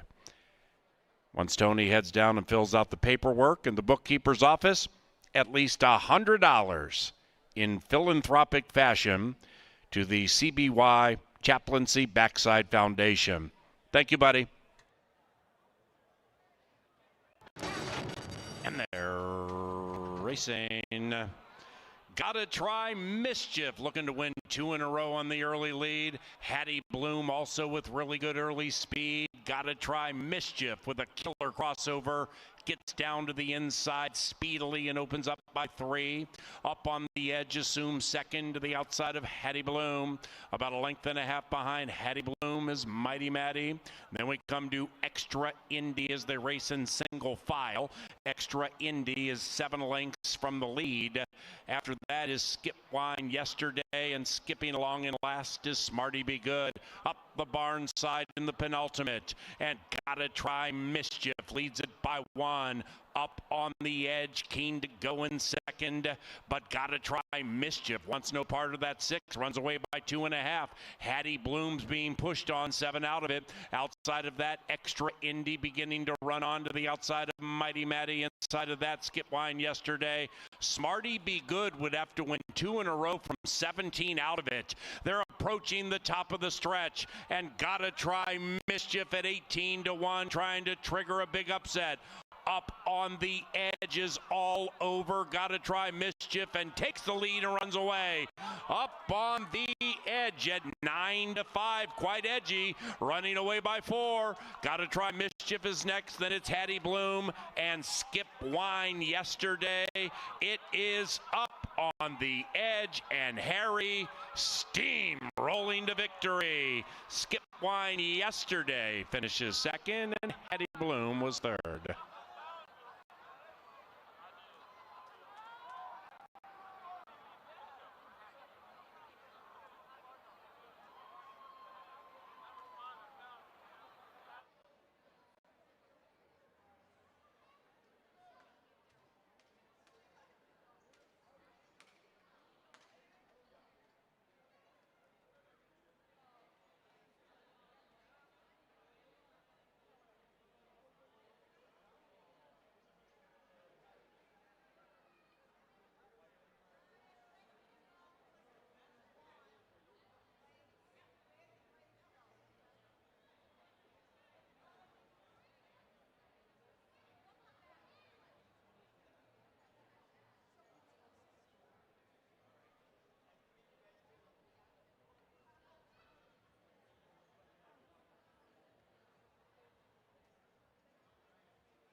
Kevin Gorg, Angela Herman, set to get you ready for the lucky last. We're back tomorrow for Father's Day, Pepsi Family Day, pony rides, petting zoo, the wonder of it all, and food trucks for all the dads. It's going to be spectacular. I can't wait to see everybody out here tomorrow.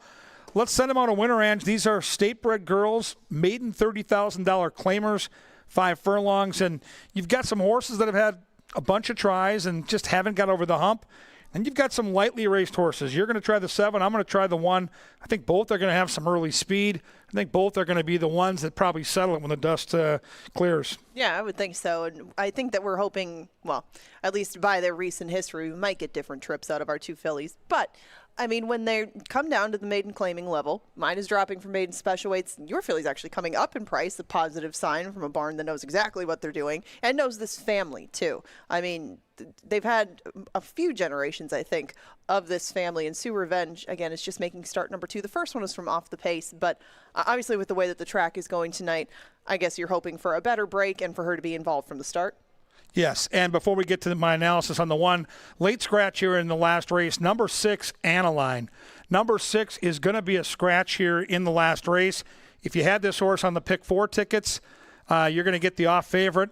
If you had a double going from the winner in race number 7, there'll be a consolation payoff after this race goes official. Take out number 6, Analine. Yeah, with Sue Revenge, it's a bigger price tag, but it's a softer spot. It was open company in Chicago. Now we're back in against our friends, the Minnesota Breds, and really had a tough beginning that day on the turf, was squeezed out of the gate.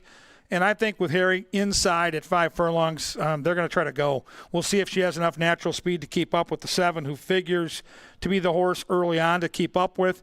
The wild card for me is the 2. I looked at this 2 for a long time, Ange, and I love the race experience. Open company recently at Turf Paradise. Showed some talent here last year against horses like Flatter Me Baby and Mary B's Legacy, who's come back and looked good this summer.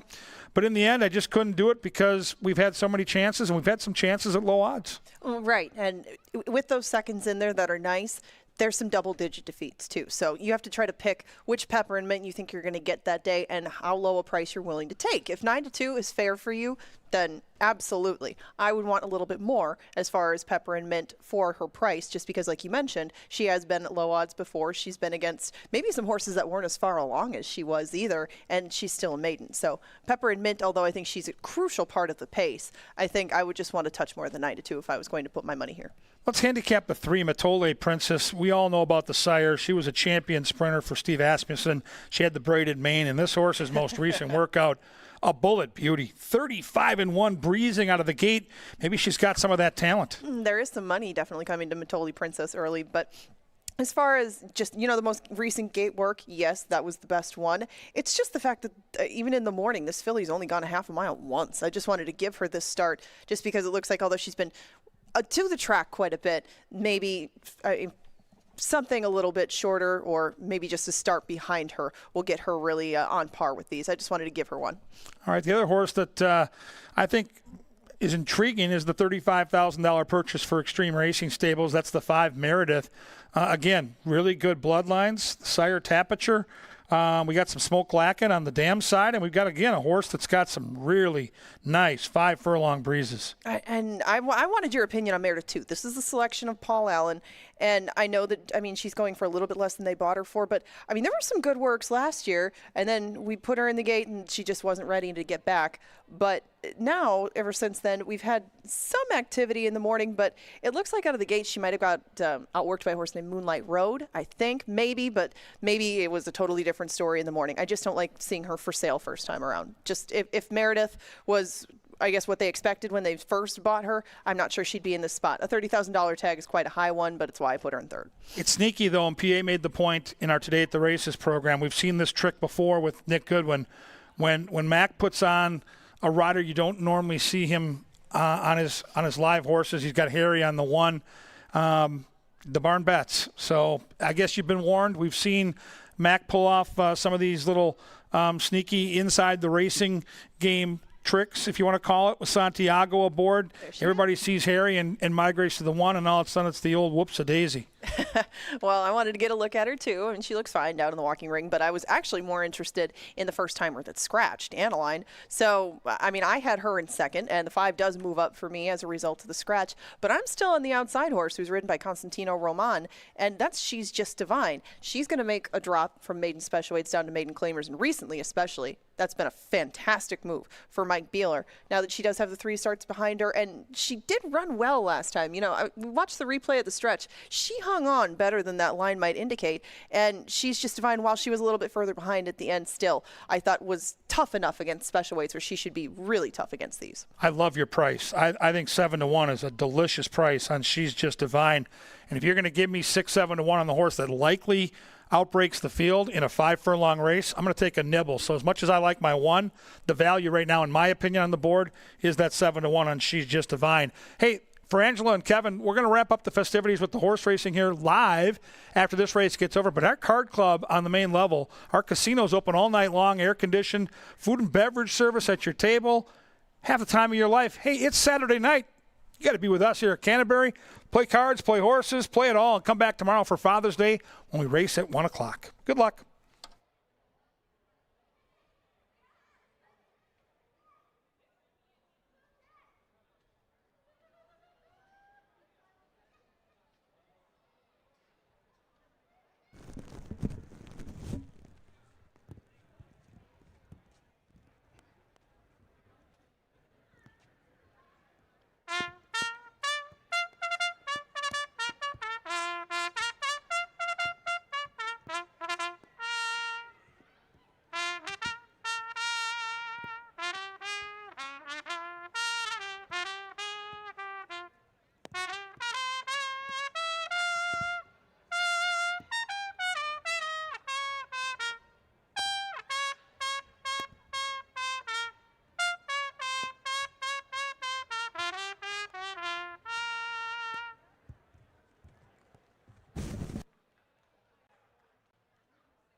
Wonderful work all night, Lynn Dykert.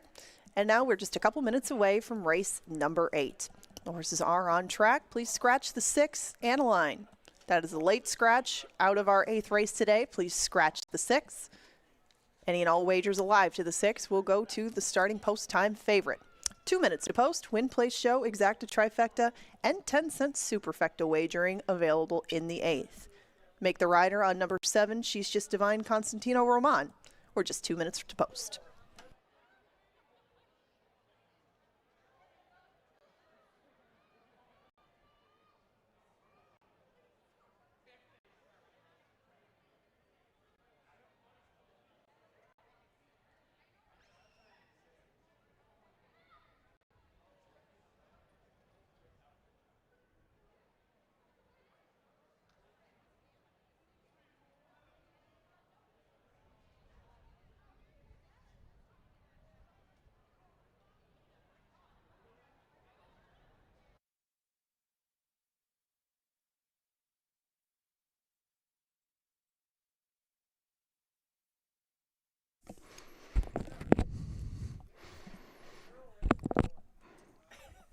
All righty, yo, what's going on, everybody? And welcome to CBY Track Flack, otherwise known as the Dark Star Press Box, and I am the Chaser. We are here to help you recoup all of your cash from the first 7 races if things haven't gone that well, and this is courtesy of Crown Royal. Here's the question. What does a football commentator and a movie boxing trainer, what do they have in common? Those two right there. The answer is their last names are Meredith. Who's going to win this 8th race? You see Dandy Don Meredith and Burgess Meredith. And in the sassy vein of Dandy Don Meredith from back in the day calling Monday Night Football, hopefully when Meredith opens up by 3 with 50 to go, we can all sing, "Turn out the lights, the party's over." Thanks for coming out to CBY.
It's race time. Moving in line for the 8th, the final live race. Our friends at Boardwalk Kitchen and Bar, that's located on the first turn here at Canterbury. They open tonight at 8 o'clock with an excellent array of food. It's also a music venue. So on their first day, stop by and say hello to Boardwalk Kitchen and Bar if you get the opportunity. And they're racing in the lucky last. Slow beginning for Pepper and Mint. Great beginning for Matoli Princess. The firster has speed, as does She's Just Divine, who made the start. Between them is Meredith. Inside of that is Sue Revenge, 5 lengths from the lead. The rider's looking for a triple. After that, Take Charge, Lila, second last. And Pepper and Mint's about to pass that one. Covered by 8, approaching the top of the stretch.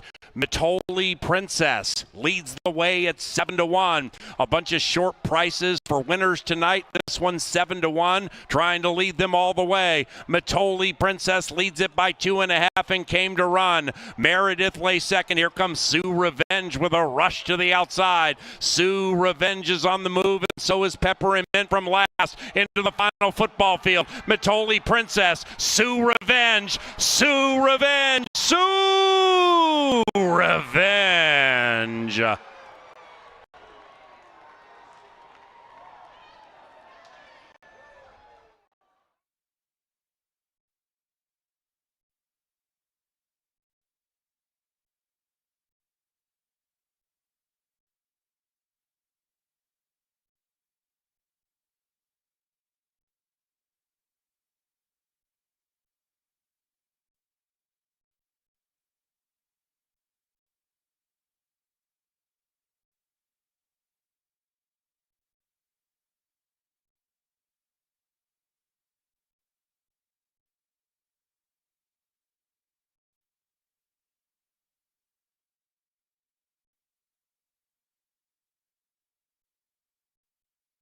Number 1, Sue Revenge, first. Matoli Princess, second. Photo for the show.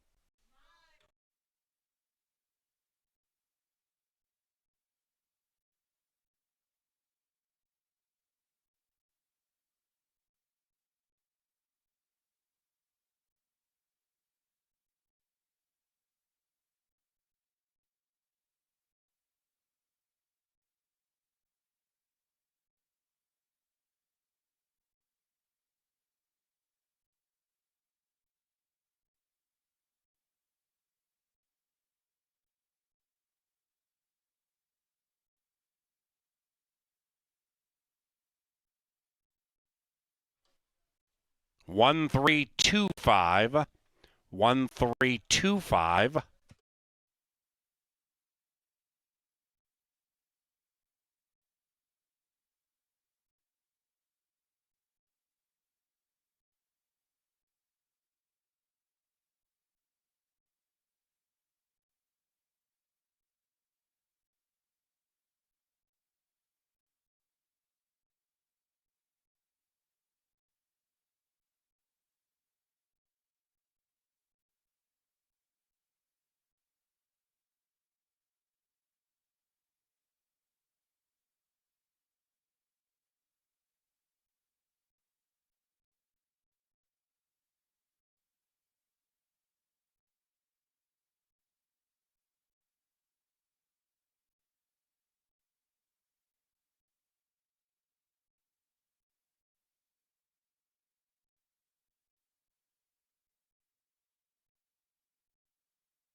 And Saturday is official.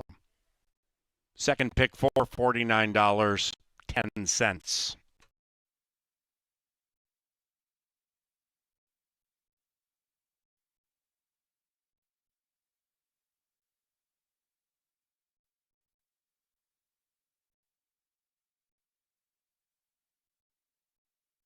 Into the winner's enclosure, Sue Revenge.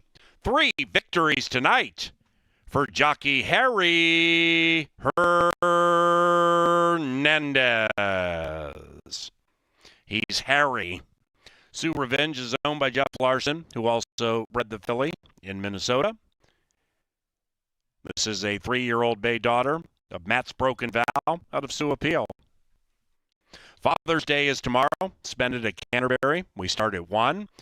We have a bevy of food trucks here, plus excellent family day festivities each and every Sunday at Canterbury Park.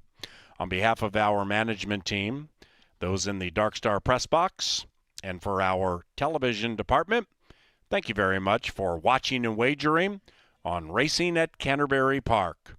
Perchance you're leaving the track, please drive safely.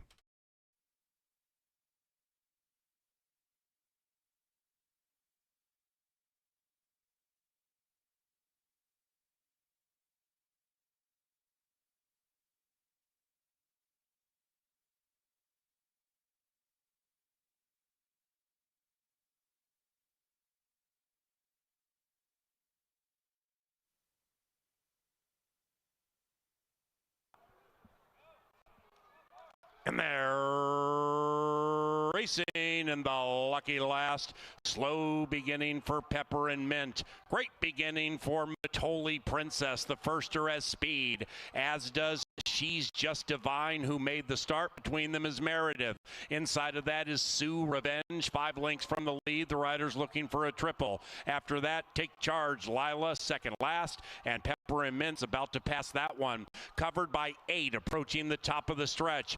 Matoli Princess leads the way at 7-1. A bunch of short prices for winners tonight. This one's 7-1, trying to lead them all the way. Matoli Princess leads it by 2.5 and came to run. Meredith lay second. Here comes Sioux Revenge with a rush to the outside. Sioux Revenge is on the move, and so is Pepper and Mint from last into the final football field. Matoli Princess, Sioux Revenge, Sioux Revenge, Sioux Revenge.